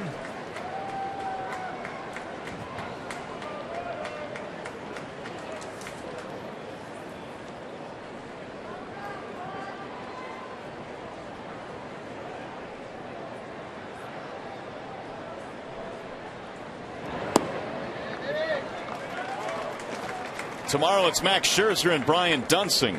Last 2 games in the series will be night games. 7:05 starts here at Comerica. Then Porcello and Baker to round out the series.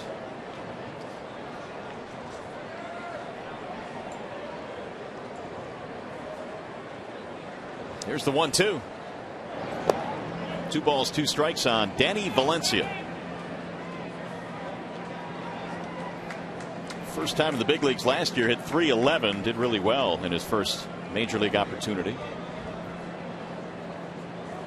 .233 this time around. He has 5 home runs. And the 2-2 pitch. Lifted to center field, shallow. Jackson coming on. 1 gone. Time now for the Farmers Insurance report card this afternoon.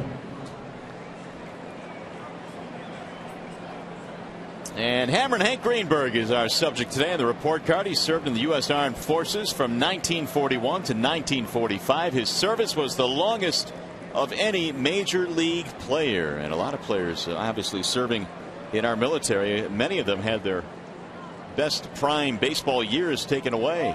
Serving our country. It's amazing how some of those guys, after going away for a couple of years, were able to come back and kind of pick up right where they left off. Here are some of those players, notable players that served in World War II. Ted Williams, Bob Feller, a couple of big names. Joe D. Some pretty good players on that list.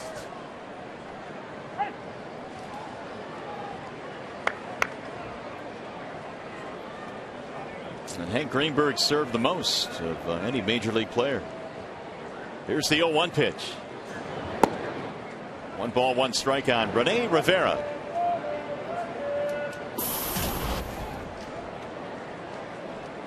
Singled in a run in the 5th inning.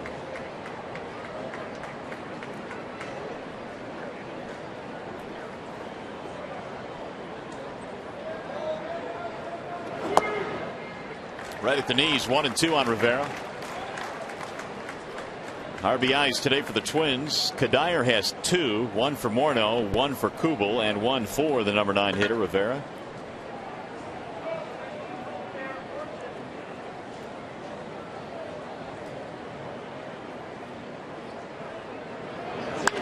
Ground ball, third base side, fair ball inside the bag. It appears to be extra bases as Dirks gets it off the railing, and it's a 2-base hit for Rene Rivera. His 2nd hit today. Twins now have an even 10 hits. And Brandon down at third wasn't expecting Rivera to get out in front of that pitch from Brad Penny. Therefore, he was about 10 feet off the line at third, and even with a few steps and a dive, he came up short.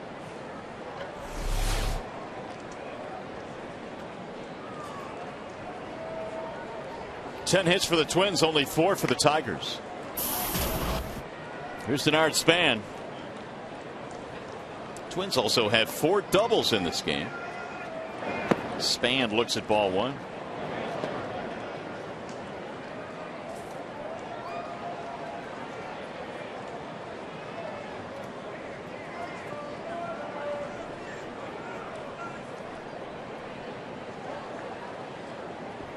Here's the 1-0 pitch, and it's grounded to first base. Cabrera has it there.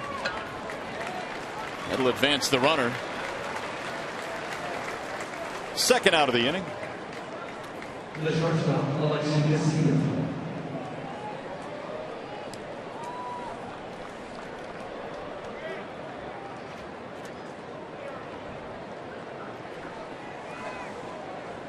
2 gone for Alexi Garcia, who bunted his way on with a base hit, scored a run in the 5th. He was actually just trying to sacrifice, and he beat it out. One of the 10 hits today for the Twins.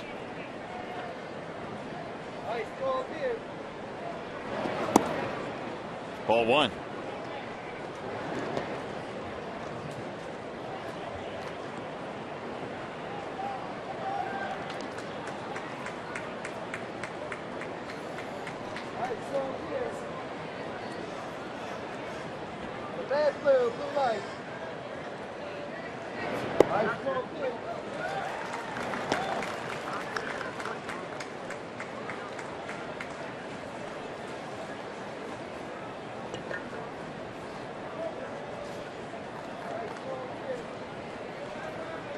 Action in the Tigers' pen involves the lefty David Percy, the newcomer. Here's the 1-1. Ooh, right back to Penny, who knocks it down. And Casilla is out. Second time today Penny's had to knock a ball down.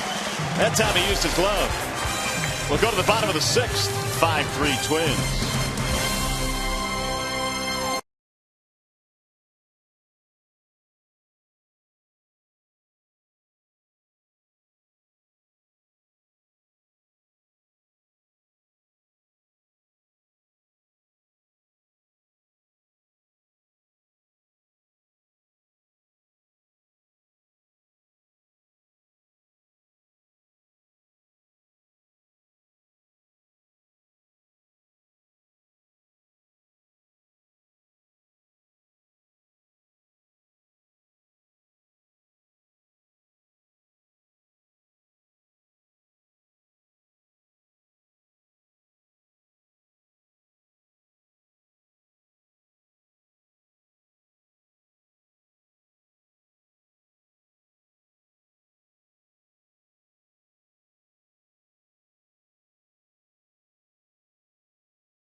Sixth inning, and now it's time for the Coors Light freeze cam. We're going to take you back to the 5th inning off the bat of Jim Thome.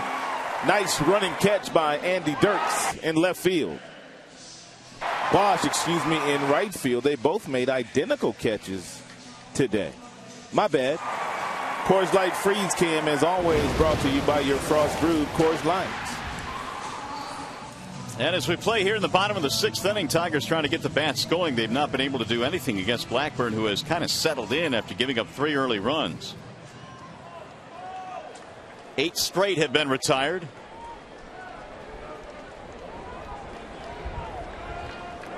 Five runs, 10 hits for the Twins. The Tigers 3 runs on 4 hits.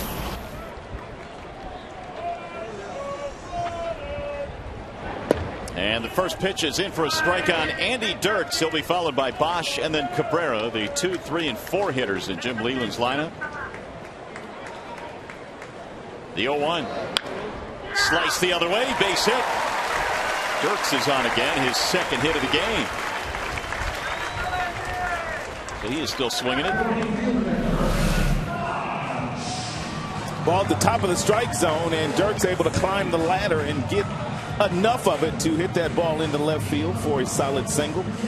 Most left-handers like the ball down. They don't climb the ladder that well, but Dirks did a very nice job on that offering from Blackburn. Bosch digging in. And Tigers started the game very aggressive today. Running the bases, sacrifice bunts, getting guys over, getting guys in. We told you Blackburn throws lots of ground balls, which means he gets lots of double plays, but I don't know if you want to do anything with these guys coming to the plate. Bosch and Cabrera and Victor Martinez.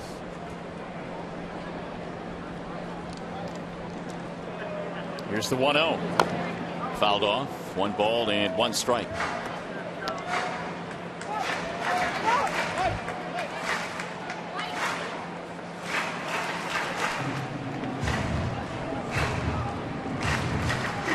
Tigers got 2 in the first, 1 in the third. The Twins answered with 1 in the fourth and 4 in the fifth.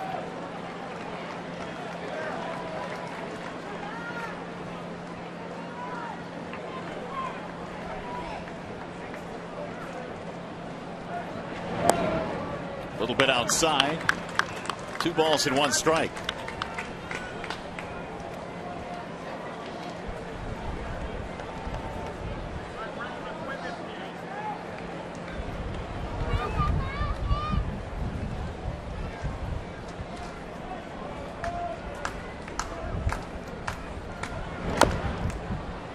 Two on Brennan. Bosch's ground ball knocked in a run in the first inning, his 23rd RBI of the year.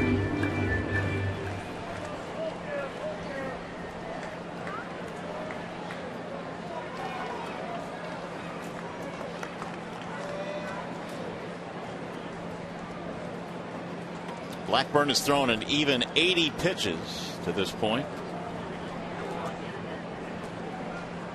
Here's the 2-2. It's high, 3 balls, 2 strikes.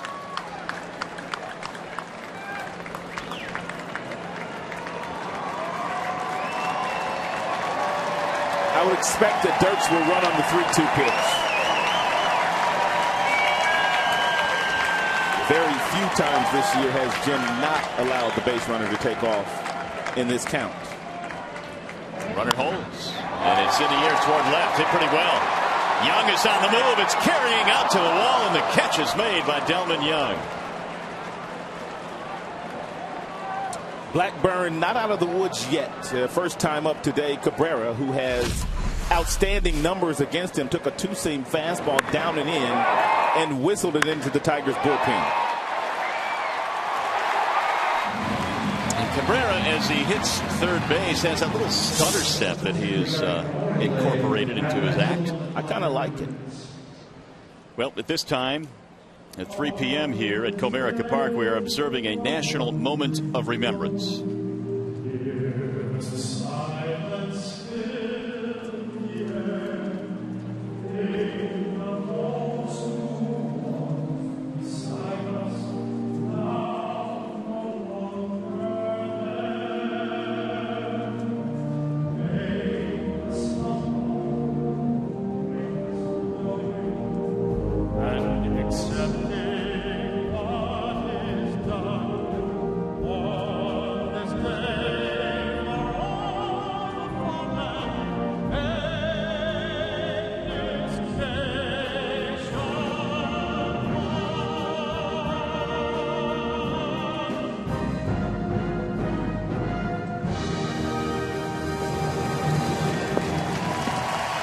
On this Memorial Day here at Comerica Park at 3 p.m., the national moment of remembrance as they halt play here. And now Miguel Cabrera will step into the batter's box for the Tigers.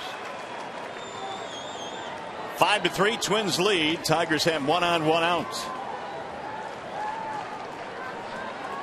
Cabrera with a home run in the first and a ground out in the third, although it was a great play by Morneau to rob him his last time up. They want the appeal.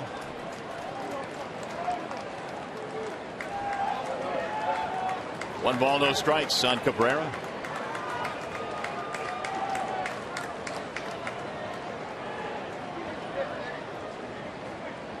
Dirks at first, leading off the inning with a single. And he popped him up. Shallow center field. Kadire going back, circling, drifting. He stays with it, 2 gone. Dirks anchored at first base. Going to bring up Victor Martinez.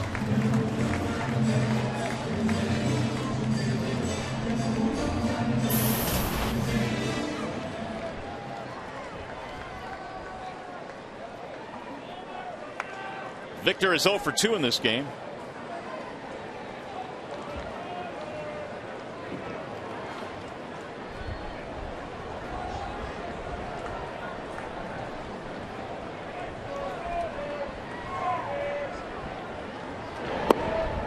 Ball 1. The way this game started, it looked like Brad Penny would be in cruise control and Blackburn might be bounced early, but the script was turned around when Minnesota got 1 in the 4th and 4 in the 5th inning to charge to a 5-3 lead. 2-0 on Victor Martinez.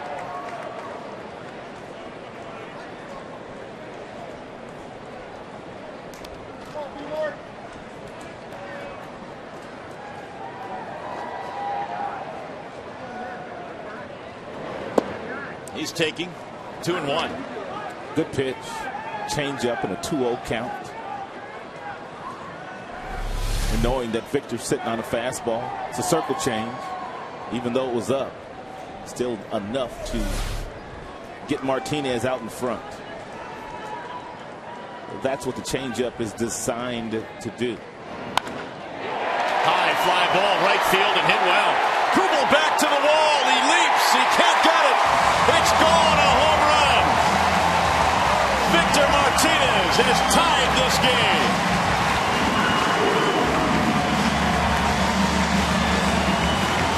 Two-out, two-run shot.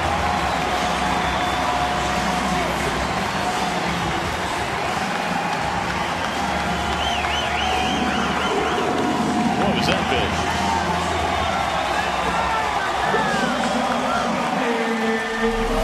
It's the reason why Martinez is a great hitter. On the previous pitch, it was a 2-0 changeup that Martinez did not offer at. And then all of a sudden, if you're Blackburn, you're thinking you can sneak a fastball at 90 by him because of the changeup, and Martinez wasn't having any of that, and that's his first homer in quite a while. It ties the game at 5. The Tigers now have 6 hits. We'll bring up Johnny Peralta, who is 0 for 2.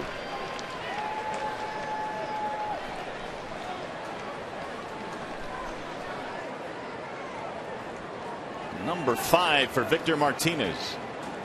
It's the 0-1.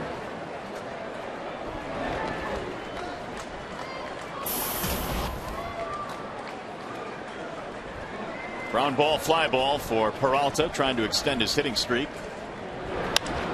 Skies this one in the air to center field, playable for Denard Span. And the inning is over, not before the Tigers get a clutch 2-out home run from Victor Martinez. 5-5 game.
Baseball on Fox Sports Detroit is brought to you by Bell Tire. Get the lowest tire price, period. Bell Tire.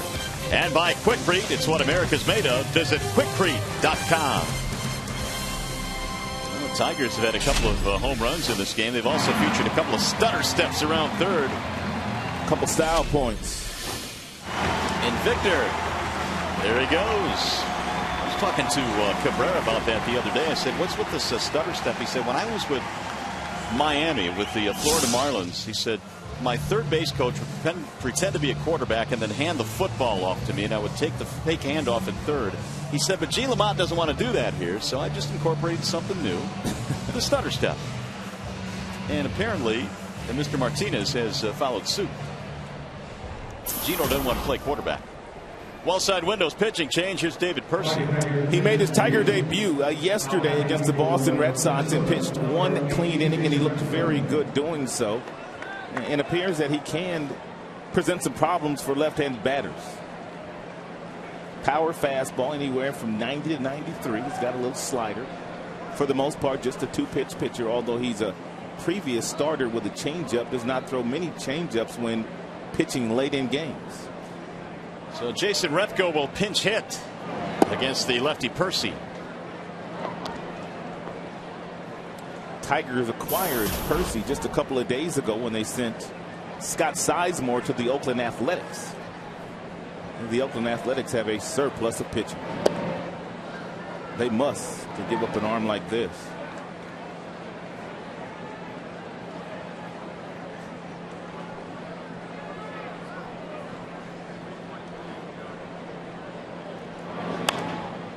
Popped up. Shallow right field. It's going to be a tough play. Bosch coming on, and he makes a sliding catch. He had it in his sights all the way, and with his speed, he was able to run it down. One out.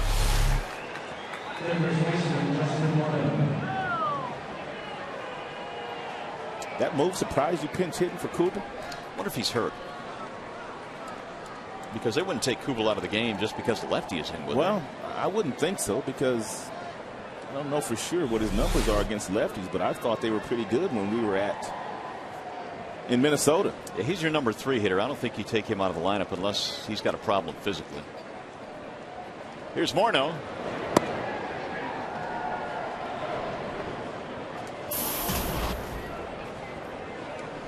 Morneau a sac fly with an RBI. He's 0 for 2.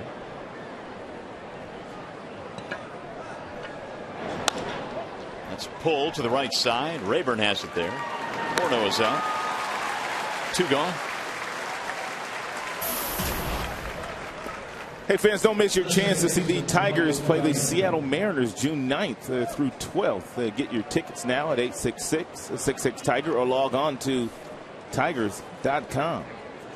Seattle Mariners also playing some pretty good baseball under their new manager, Eric Wedge. Got a couple of really good starters in Hernandez and Pineda. Eric Bedard is pitching well for them.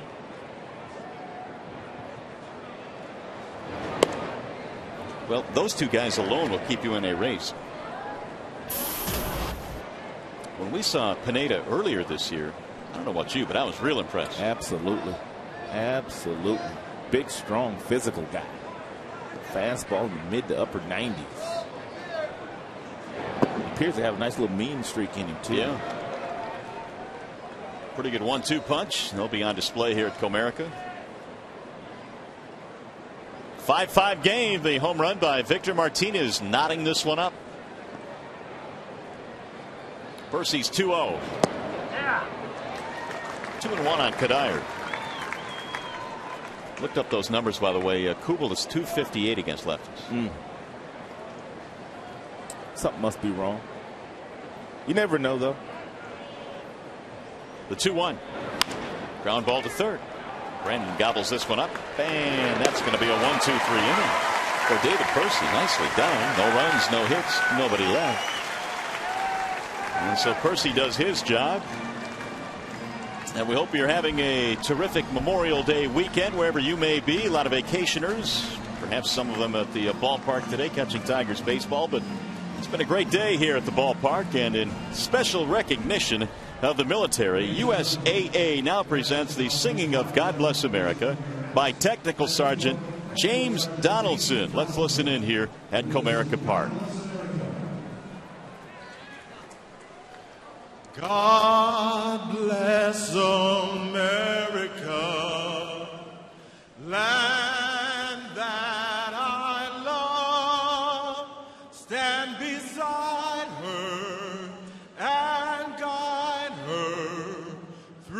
the night with the light from above, from the mountains to the prairies, to the oceans white with foam. God bless America, my home, sweet home. God bless America, my home, sweet home.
Well, don't forget to follow the Tigers with the MLB.com at Bat 11 app for your iPhone, iPad, Android, or BlackBerry. Get live audio pitch-by-pitch tracking, video highlights, and more. Text at BAT to 31826. Or you can visit Tigers.com for more details. That is a terrific app, and you need to check it out. Meanwhile, Repko stays in the game. He'll play right field. Kubel is out of the game. And the Tigers have Alex Avila leading it off here in the bottom of the 7th. 5-6-0 Detroit, 5-10-0 for Minnesota. Avila is 0 for 2. Rayburn and then Inge to follow.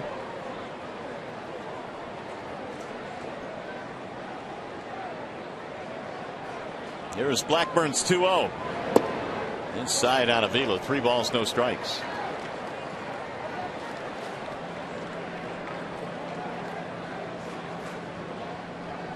If you weren't with us last night, I told you in the second game of that doubleheader that one of the things that Avila does after every game is take an ice bath to regenerate the legs, get the flow, recovery time a lot less when he does that. He started doing it at Alabama in college, and I'm sure he had to take one of those ice baths last night because it was a real quick turnaround here today.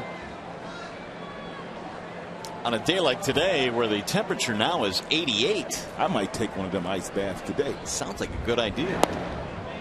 There's a strike call. 3-2 now on Alex. That's usually football players that take those ice baths. I didn't know what the medical reason was for them, but I guess it does aid in recovery. It does.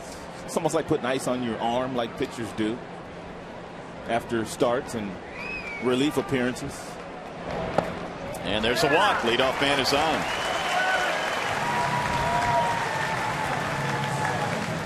I don't know if Jim will do it here, but there has been times since he has taken over as the manager of the team when there's a player struggling, like Ryan Rayburn struggling, He will put that runner in motion, and he will force Rayburn into swinging the bat and take all the guesswork out of it for Rayburn. In a hit-and-run situation, all you need to do as a hitter is think about getting on top of the baseball, hitting a ground ball through the infield somewhere if the infielders are moving.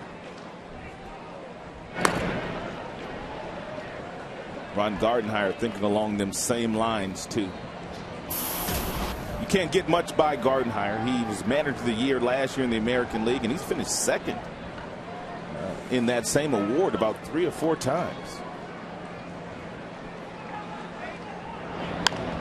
Rolled foul right by Gene Lamont.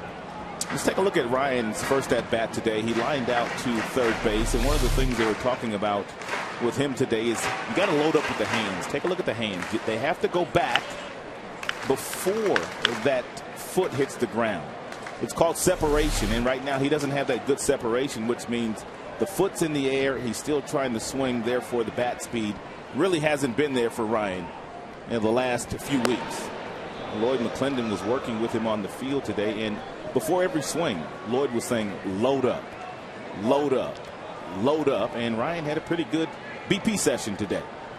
But that is BP. A couple of ground balls to third base in the game, though. He's 0 for 2. The 0-1. Shoots that one to right field. Might be trouble if it drops fair. It does. Avila coming at third base. Rayburn has himself a hit, and the Tigers are in business. That's how you get back on track. When you're struggling, start to see some pitches. Start to take the ball the opposite way. Let's take a look and see if he loads up here. It's a little breaking ball, a little slider that's down and away. He keeps his head down, hits it off the end of the bat, but still gets a base hit. It's a nice job by Ryan.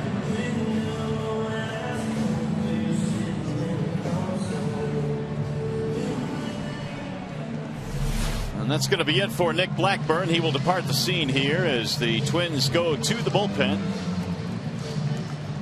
Jim Hoey will come trotting in a 5-5 game, but the Tigers are threatening here in the 7th. We'll be back to Comerica Park.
Seventh, the Tigers have runners at first and third. The USAA would like to recognize our American military members here at the stadium today, and it's great to see a lot of our men and women in uniform catching Tigers baseball here on Memorial Day. A lot of them don't have the opportunity to do so, but a great day for Tigers baseball. The new pitcher is Jim Hoey for Minnesota. Some crooked numbers for Hoey. He's a hard thrower.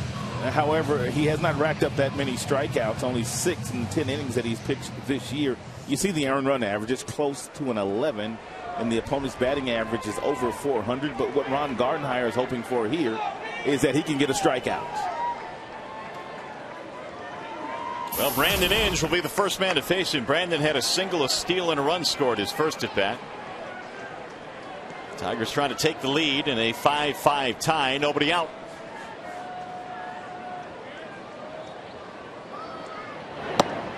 Strike one on Inge. He's got a power arm. 97 with that first fastball to Inge. He has pitched 10 innings this year and given up 20 hits, 12 earned runs. Some really crooked numbers for Hoey.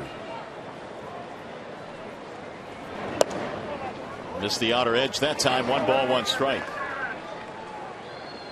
Hoey is 28. And those are just his runs given up. He's inherited 18 base runners, and 7 of those cats have come around to score. Whoa.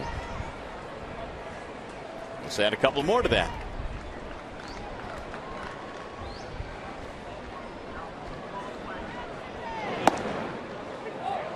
Strike called. Inge can't believe it. Crowd doesn't like it. 1-2.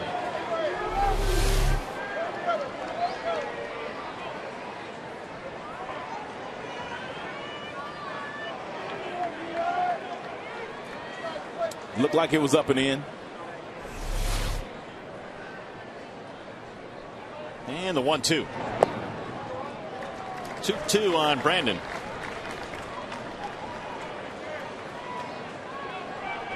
Hoey in just 2 games has an ERA of almost 8 against Detroit. Yeah, we saw him in Minnesota, and obviously he didn't fare very well. His only other big league experience came with the Orioles in 2006 and 2007. Between then and now, he has spent all of his time in the minor leagues, and right now a chat with his catcher Rivera.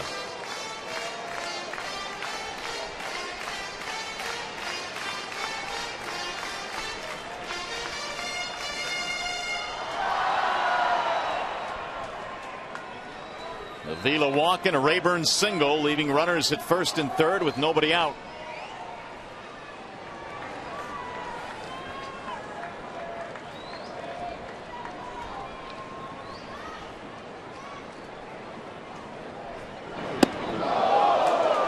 Three and two.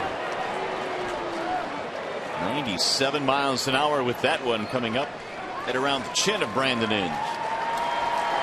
It'd be risky to send Rayburn from first base with nobody out, but we'll see.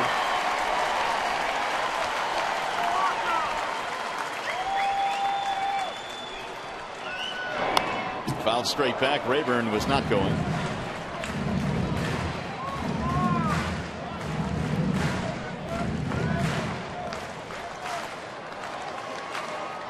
Tigers led 3-0, fell behind 5-3. They've battled back to tie it up. Now they're looking to go ahead.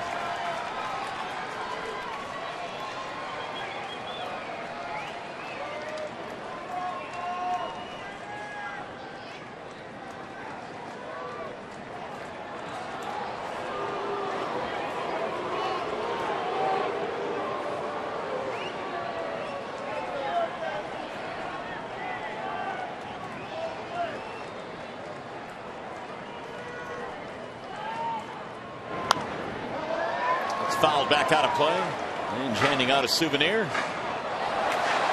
3-2, the count stays.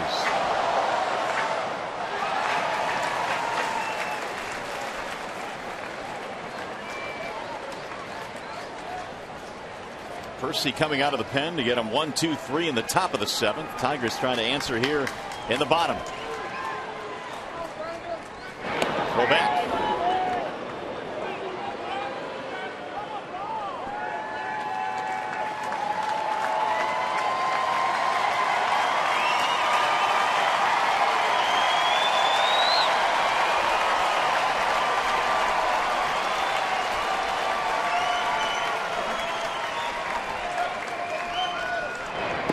Inside, he walked in, that loads the bases. Hoey comes in and walks the number 9 hitter. They are loaded up now for the top of the order, Austin Jackson.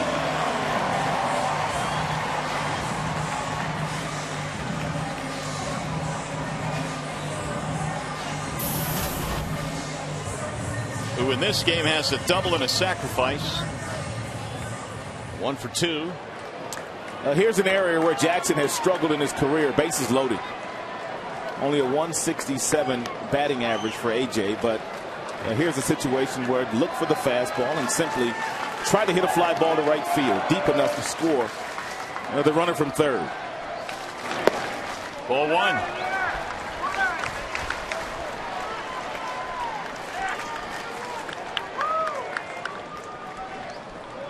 it takes young players a while to really learn how to hit with runners in scoring position.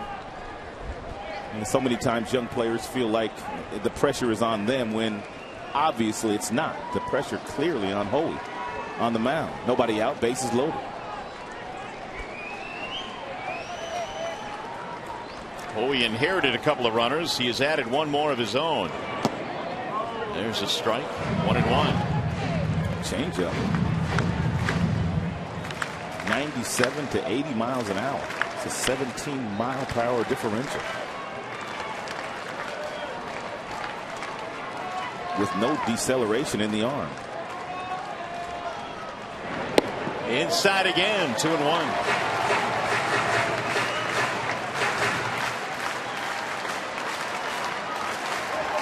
Hoey replacing the starter Blackburn here in the 7th. Blackburn gave up a walk and a single. Here's the 2-1 pitch. Way high. 3 balls and 1 strike and no place to put it.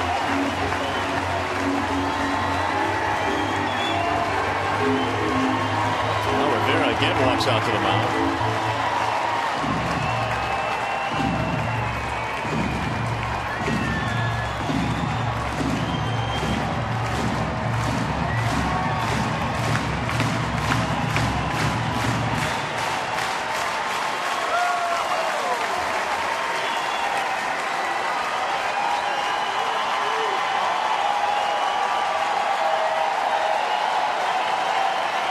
Pitch. Ooh, a strike call. 3-2.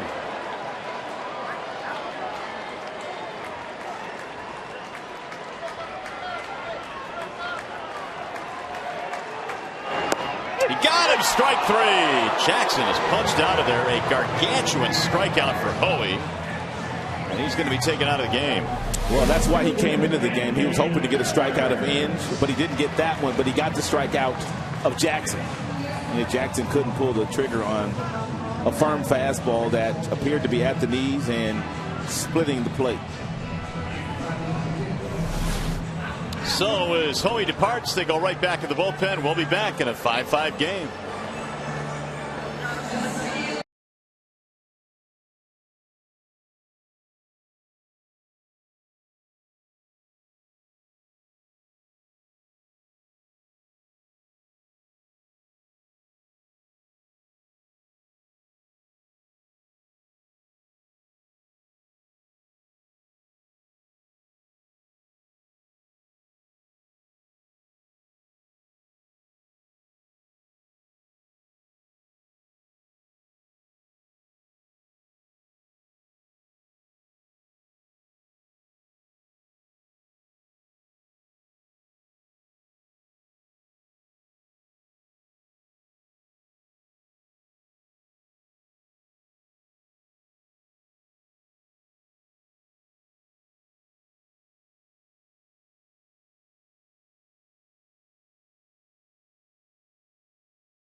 Tigers have them loaded here as we play in the 7th inning on only 1 out.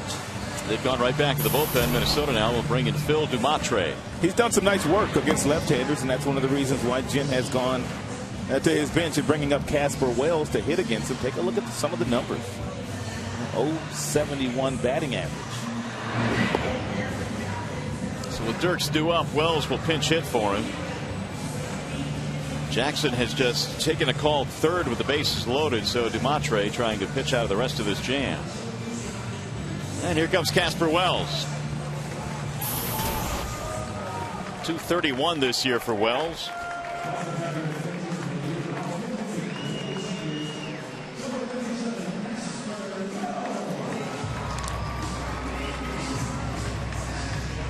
Wells 0 for 1 as a pinch hitter this year. Dirk's had himself a nice game. On both sides of the ball. Now Wells trying to unbreak this tie. Or break the tie. Untie this game. And he takes ball 1 outside.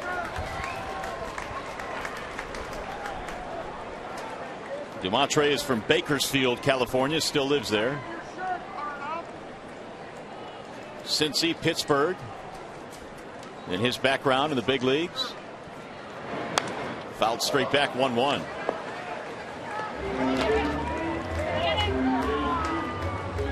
Tigers today have been out hit 10-7. Chance here to break it open a bit with a base hit.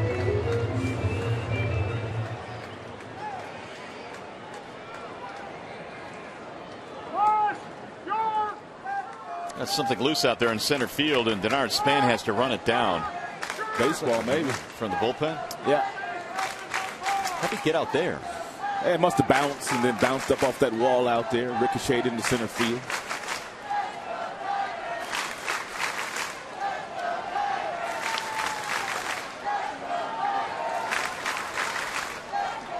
One ball, one strike.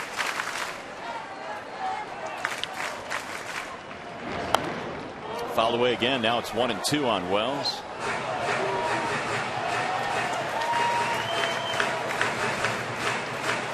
Blackburn started, gave way to Hoey here in the 7th. Now Dumontre.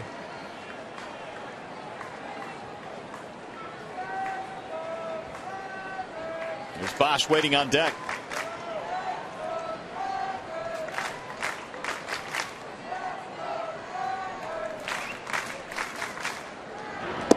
Got him. Strike 3. Caught him looking, and the bases stay loaded now with 2 outs.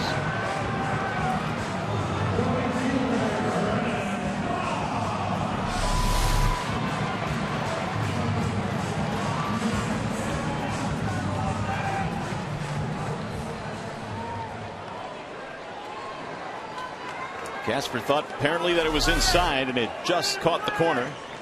So now it's going to be up to Bosch with 2 away.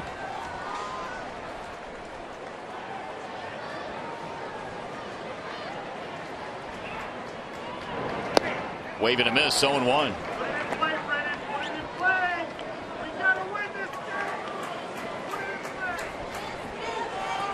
Tigers tied it at 5 with a 2-run homer from Victor Martinez in the 6th. They loaded the bases here with nobody out, but now with 2 outs. Still trying to break the tie. The 0-1.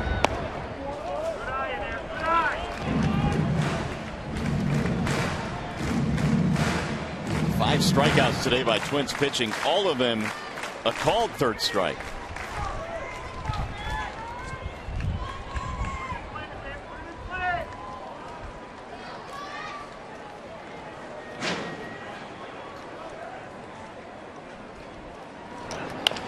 Little chopper hit slowly back up the middle. Kadire is going to win the race to the bag, and the Twins pitch out of a gargantuan jam here in the 7th. Tigers leave them loaded.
He's still tied at 5. Miguel Cabrera had a solo home run early in the game. The Twins' 5th inning was a big one. They had 5 hits, scored 4 runs. Victor Martinez with a 2-run homer, and this year now 7 for 11 with 9 RBIs against the Twins.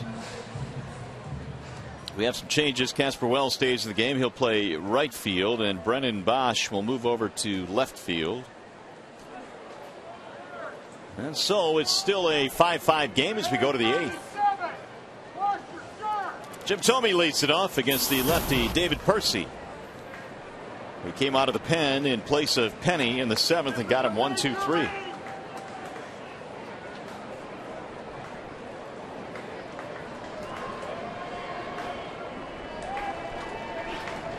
Thome takes ball 1 outside.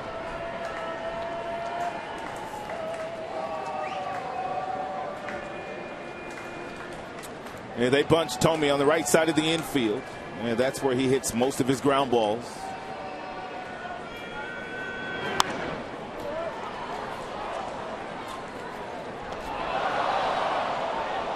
Way back when Jim Thome broke into the big leagues in 1991 with the Cleveland Indians, and he broke in as a third baseman for the Tribe.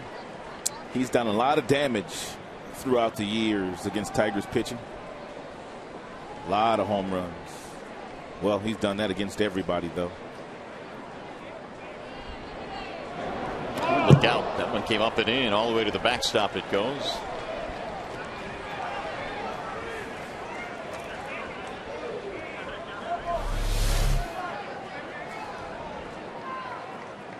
Little chin music there.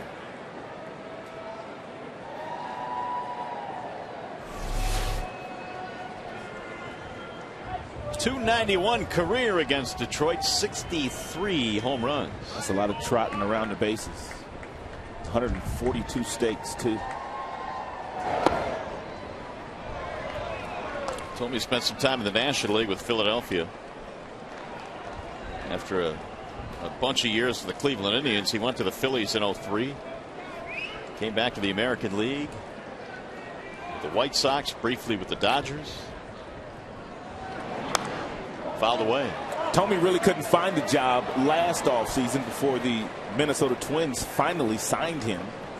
And he went on to have a pretty good year last year for Minnesota, and he tried to parlay that into a really good deal this year. And he was a free agent that stayed out there for a long time before finally re-signing with Minnesota again. The pride of Peoria is 40 years old. 25 home runs last year. And he takes ball 4. Ooh, that was close.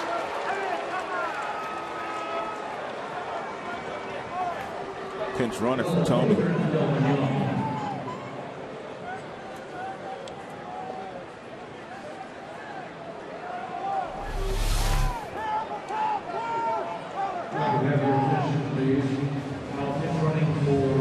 Pretty close.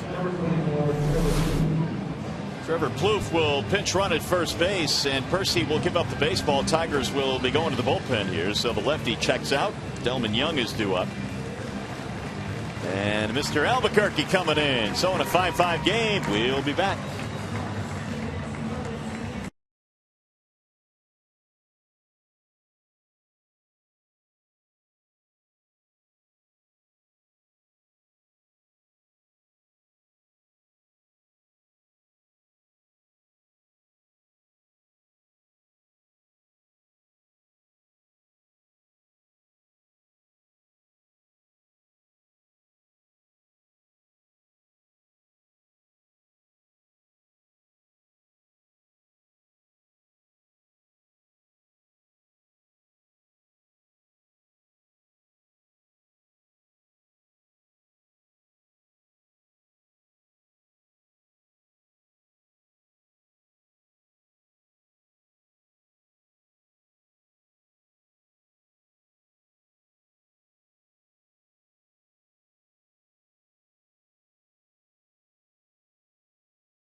And the Twins have the leadoff man on. Albuquerque is the new pitcher. Been about 6 days since Albuquerque pitched in a game the 24th of May. That was against Tampa. And he's kind of slowed down since coming up to a really good start. The strikeout numbers are still good, but he started to walk a few. 11 walks in 15 in the third innings. Opposing teams starting to lay off that slide piece. Tillman Young will be the first man to face him with the go-ahead run on. Trevor Plouffe is pinch running at first base.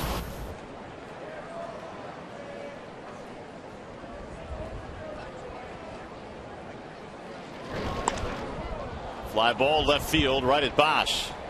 He'll back up to the edge of the track. Young is out. First out of the inning.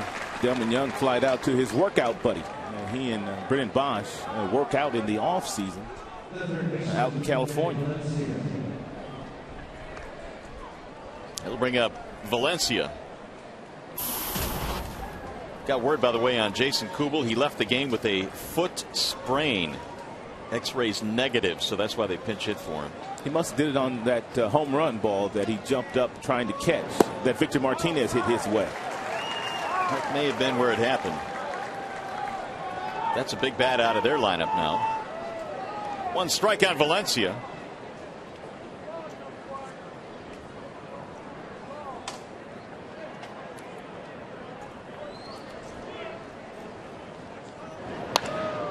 That'll go foul. 0-2. So another injury now for Ron Gardenhire to deal with. They have had a lot of them this year.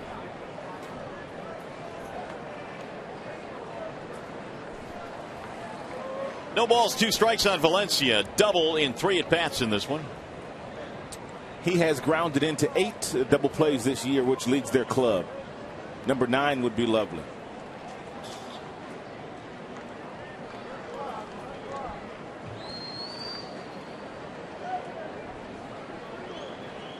Albuquerque replacing David Percy, who got 3 outs in the 7th but walked the leadoff man here in the 8th.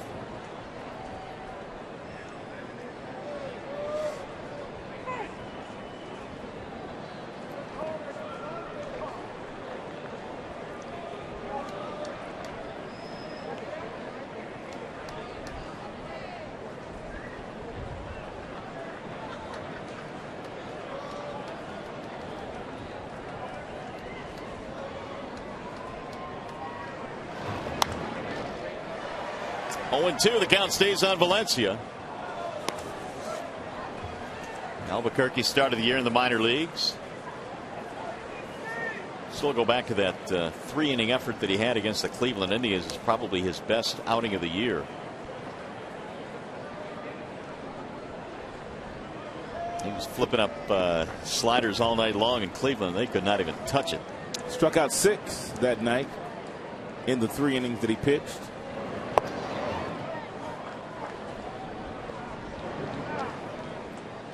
One and 2. The key to Albuquerque's success in the big leagues is going to be his fastball, though he has a fastball anywhere from 94 to 97 miles an hour, and he needs to locate that because some veteran hitters, they've taken the luxury of laying off that slider because you simply can't hit it. Got him on the outside corner, strike 3. Valencia stands there at home plate. Did not like that call. Yeah, there have been several players on both sides today that have a beef with the strike zone of Bruce Dreckman.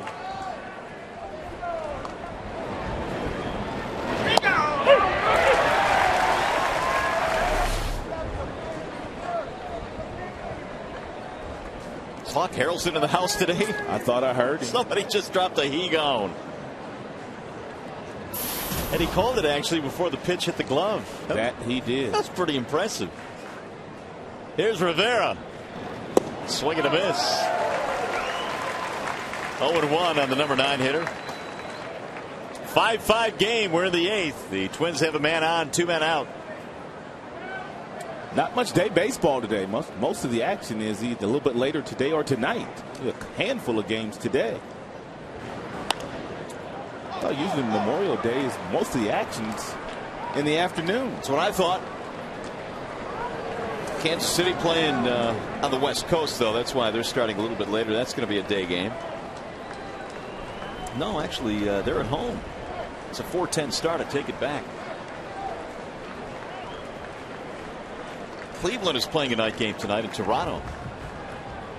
It'll be the important game for the Tigers. The Indians came in 6-up on Detroit.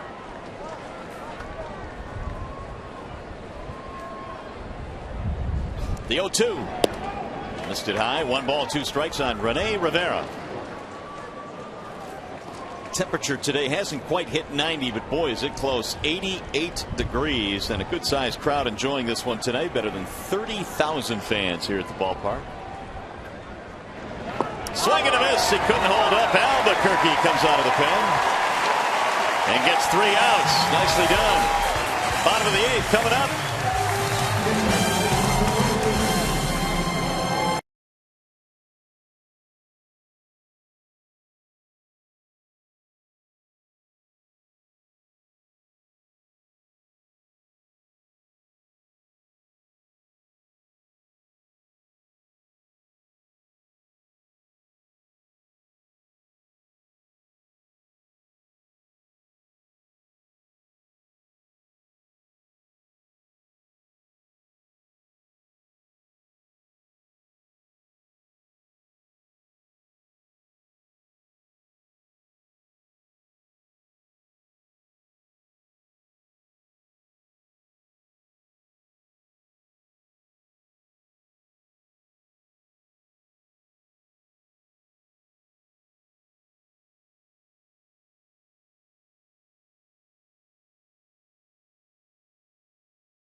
Still tied at 5 in this one here on Memorial Day at the ballpark. The Tigers and the Minnesota Twins.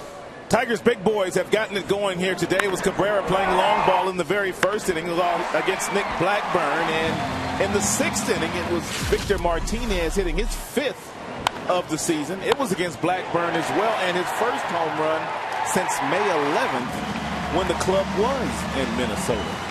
Victor has torched Minnesota pitching this year. New pitcher on now for Minnesota. That would be Alex Burnett.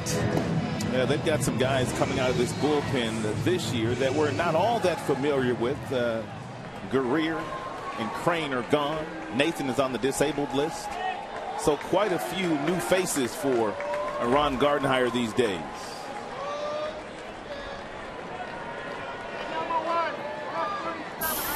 Well, we'll see if the Tigers can take the lead here in the bottom of the 8th. They will have their big guns coming up. They've got Cabrera, Martinez, and then Johnny Peralta.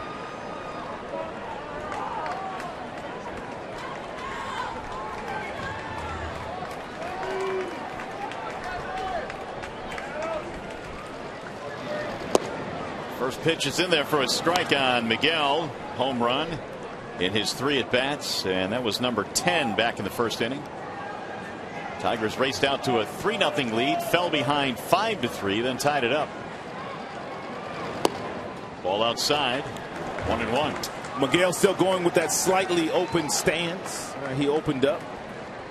About 2 weeks ago, he was having a difficult time getting the balls and driving them to right field, so he opened up a little bit, and all seems to be good now with Miguel. He also told me that he's going to go back to his regular stance here real soon because he's starting to feel good. Miguel not usually open the way that he is now. He's behind in the count, 1-2.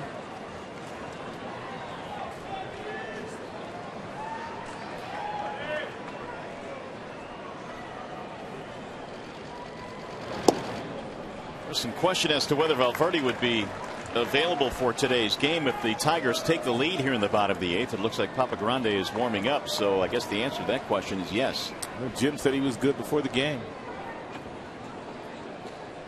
The 2-2. Little chopper right back to the mound. Burnett. One gone. However, he did say that he was going to try to stay away from Joaquin Benoit. Well, we told you on the 11th of May he homered against Baker in Minnesota. Victor was hot at this point in time. He had just come off the disabled list, spending a couple of weeks on the DL with that right groin strain, and boy, he came off with both barrels ablaze.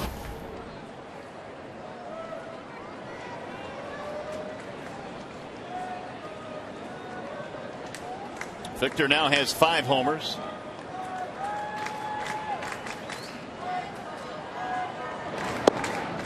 Strike one.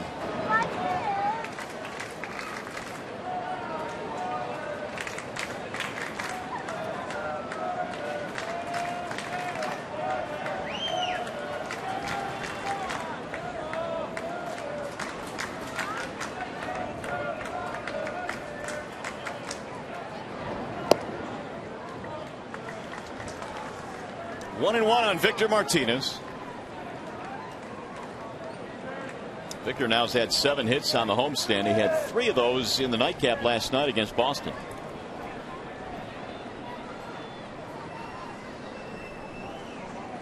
And the 1-1.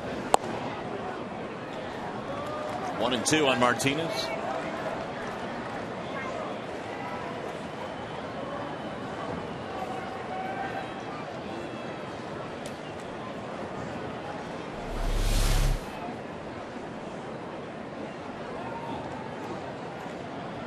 Something might have gotten in Victor's eye on that last pitch.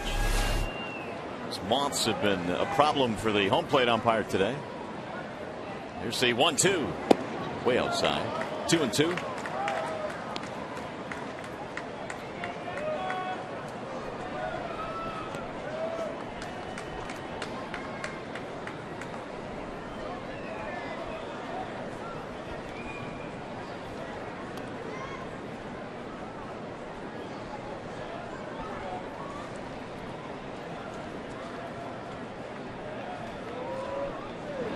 Swing and a miss, and Martinez goes down on strikes. Burnett has picked up a couple of quick outs. Really good pitch by Burnett. 95 with the fastball in the previous pitch, and comes back with a really nice bender, well located at the bottom of the strike zone to get Victor's swing over the top of it. That'll bring up Johnny Peralta.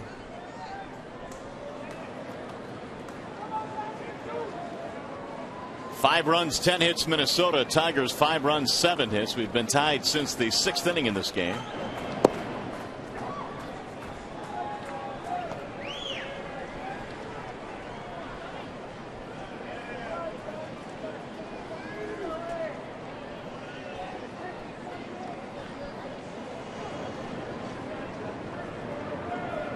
Here's the 0-1. Swing and a miss, and now Johnny behind in the count 0-2.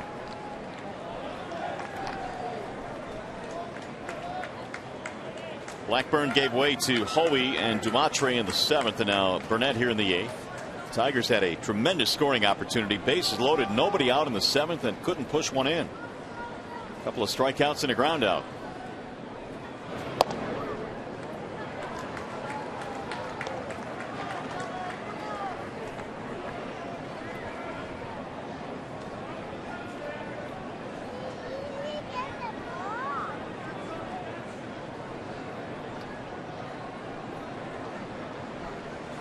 Here's the 1-2. It's in the air, right side, foul ground. Morneau giving chase.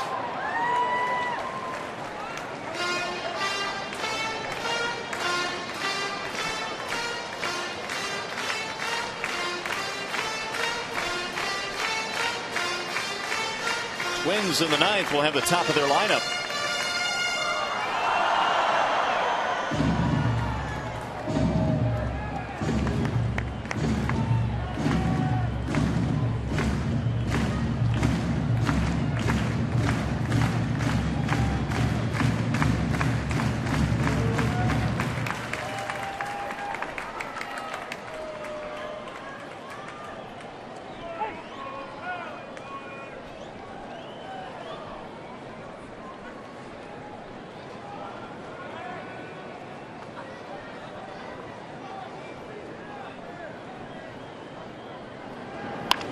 Ground ball back up the middle. Casilla. Off balance throw, not in time, and Peralta is aboard with a 2-out infield hit. Johnny has his first hit of the game. Alexi showed a lot of range here to his left. I mean, a lot of range, but he couldn't slow down and gather himself enough to get anything on his throw. Therefore, Peralta able to beat that ball out.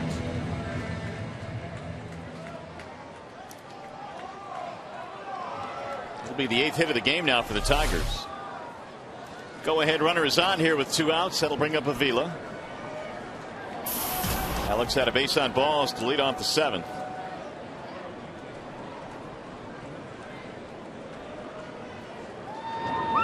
Ball 1.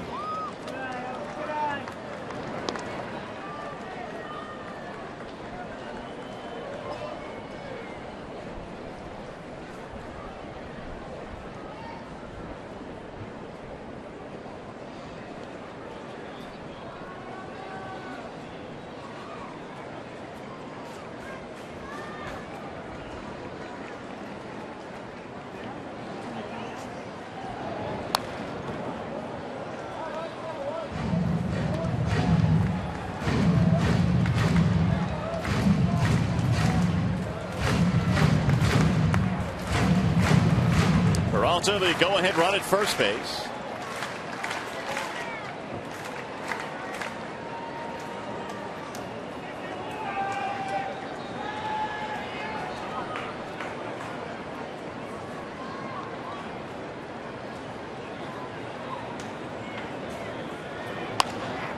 That's a fair ball inside the bag at third.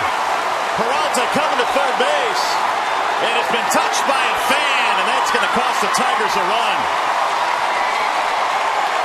They're going to send Peralta back to third. Jim Leyland's going to go out and have a conversation with the third base umpire here. Delman Young put his hands up immediately, and it appeared that when Delman Young, the left fielder, put his hands up, the umpire, he bought it. But let's take a look to see if a fan really touched it. Umpires are convening here. They're going to give him a run. Nice job, Jim Leyland. And meanwhile, here comes Gardenhire. And he can't believe it.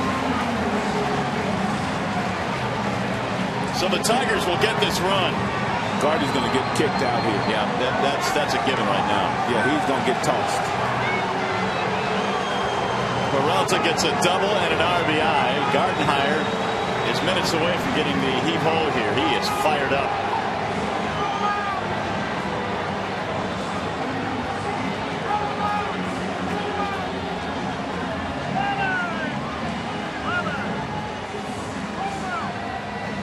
Avila will get the RBI to put the Tigers ahead 6-5.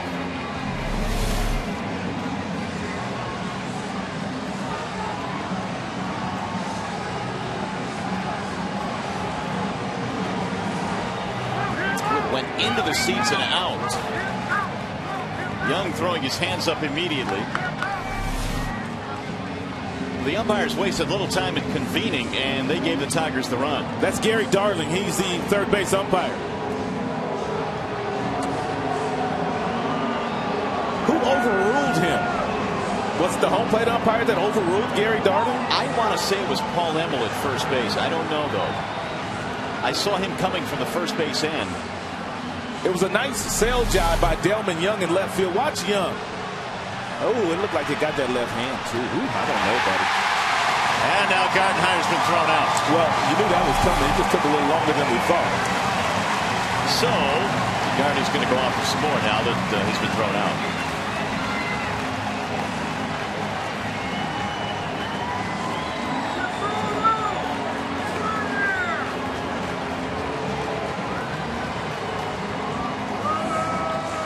And the Twins manager's had enough. And the fans will wave goodbye to Ron Gardenhire, who's been ejected from this game.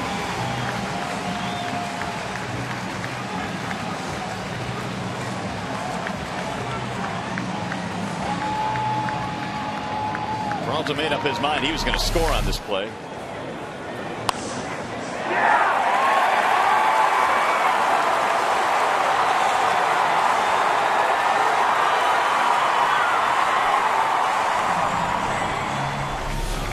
6-5 Detroit. Could it possibly be, Buddy, that maybe there was no interference call, but the umpires felt like Peralta would have scored anyway? Well, I mean, that may be. I don't think there's any question that ball jumped into the seats, didn't it? It caught the little cutout and hit a fan. It looked like that to me. So if that's the case, obviously it's a dead ball and he has to stay at third base. But I think, and I don't know for sure, maybe they ruled that they felt Peralta was going to score anyway. Right. You could be right. That could be the other viable option, I suppose. Well, you might as well get this run in here and give Valverde some breathing room. It's a one-run game. Ryan Rayburn is up there with a runner at second, but Avila comes through with a big-time hit here in the 8th. It's funny how that would happen, because on the other side of the infield, the pull side, Morneau, the first baseman, was playing no doubles. But obviously with the left-handed bat being up in Avila and not that many balls that shoot down that third baseline, Valencia, the third baseman, was well off the line. Therefore, that ball shot down there and allowed Peralta to score. Tigers have their 9th hit of the day as well. 1-2 on Ryan Rayburn.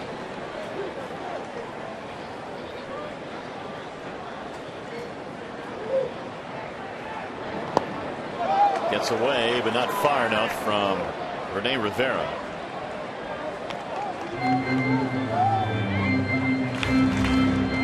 Two and two.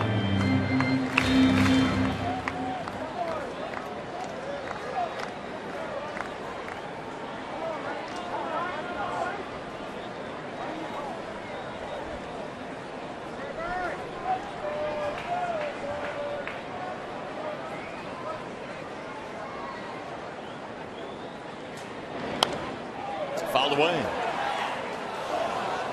Rayburn had a single in the 7th. He is 1 for 3. He came into this game with just 4 hits in his previous 50 at bats.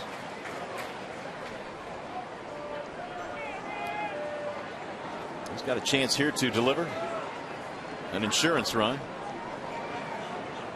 Jim Leland checking out the lineup card. And a swing and a miss. Rayburn goes down, and that is that for the Tigers. Big go-ahead run scores, though. On the double by Alex Avila. It's 6-5 Detroit. We go to the 9th.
In favor of the Detroit Tigers on that run in the bottom of the 8th, and now closers coming on. But before we look at that, let's look at that play again.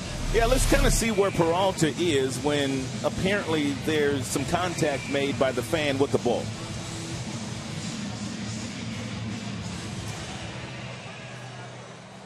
Now, if contact's made right there, there's no way that he really scores. But maybe they're taking into account where Young is in left field.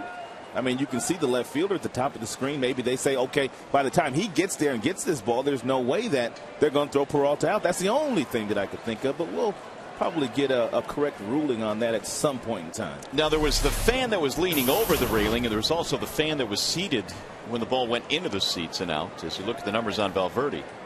Valverde threw a total of 35 pitches in yesterday's game. He took the loss in the first game, and he got a save in the second game. And he told Jim Leland when he got here today he was good to go. A couple of changes. Danny Worth takes over at second base. And also Kelly in left. And so there are your defensive replacements. And now Valverde goes to work here against the top of the lineup. 6-9-0 for the Tigers, 5-10-0 for the Twins. Well, playing close games is really nothing new for the Minnesota Twins. They have played a boatload of very close games this year. 30 of their games have been decided by 2 runs or fewer.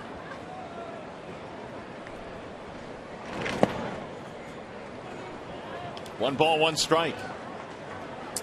And their record not very good in those games, 14-16.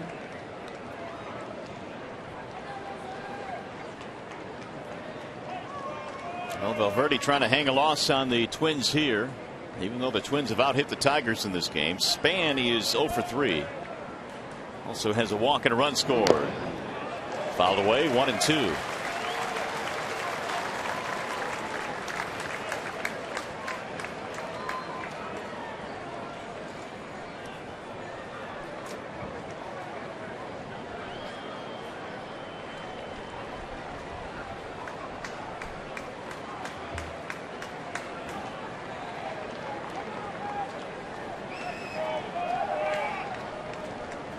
Span this season now just 1 for 12 against Tigers pitching. 2-2 the count.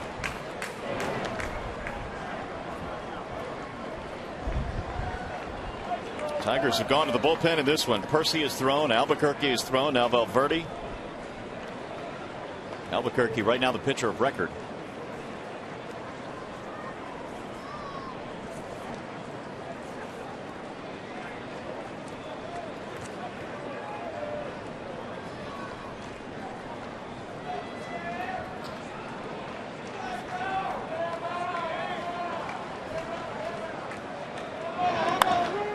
Pulled to the right side. Cabrera backs up. Valverde races over for the out. Papa Grande sprinting to the bag. Hey, Tigers fans, it's easier than ever to find the seats you want or sell the tickets to the games you can't make on StubHub, the official fan-to-fan ticket marketplace of the Detroit Tigers. Go to StubHub.com and choose your seats today.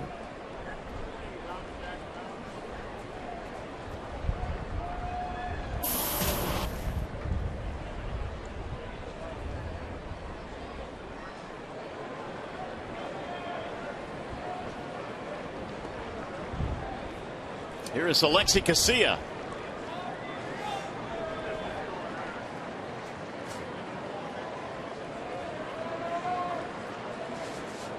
One single back in the 5th inning. He is 1 for 4. Strike one. He will do what it appeared that he was thinking about doing right there, is kind of square to bunt and think about bunting and then kind of use, they call it the butcher boy, and try to loft the ball over the infielders' heads. The butcher boy? That's what they used to call that. Yeah, the old butcher boy. Never heard that term. Never? I just learned one today. There's a strike call. 0-2. You've seen it done, though, right? I have, and I've heard a different term that I can't repeat. But the butcher boy, I've never heard it referred to as that. You can't repeat it. It's a bad word. Let's just move on, okay? Put it that way. 0-2. We got the 10-second delay, don't we? Yeah, no, I don't want to chance it. I want to show up tomorrow. Swing and a miss. Valverde got him to go chasing that time, and Papa Grande doing his little mini dance. Little elevated cheddar there by Papa Grande. and a two-step. He's something else. He is, man. God, is he a piece of work. He is the most animated player in the game, bar none. It's show business. I'm not sure there's a close second. Meanwhile, Repko is 0 for 5 against Valverde in his career. He's their last chance. This is where Kubel would have hit had he not injured his foot. They had to take him out of the game. Much better option for Gardenhire with Kubel.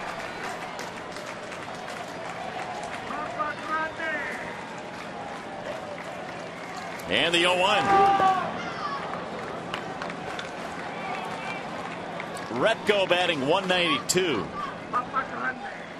No home runs.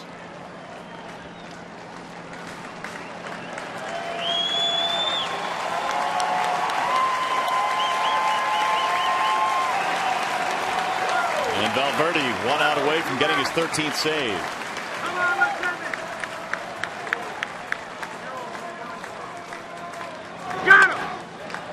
In the air, shallow left field, and a diving play by Don Kelly to end the game. I see you, Don Kelly. Stretching out in shallow left. For defensive purposes, he comes in and makes a sparkling play. Good win today. Good win today. Look at DK. He was playing deep and came in to make a diving attempt and pulled it off the turf. And the Tigers hold on to win this one by a score of 6-5. So the Tigers take game 1 of the series. We'll step aside, come back with more here at Comerica Park.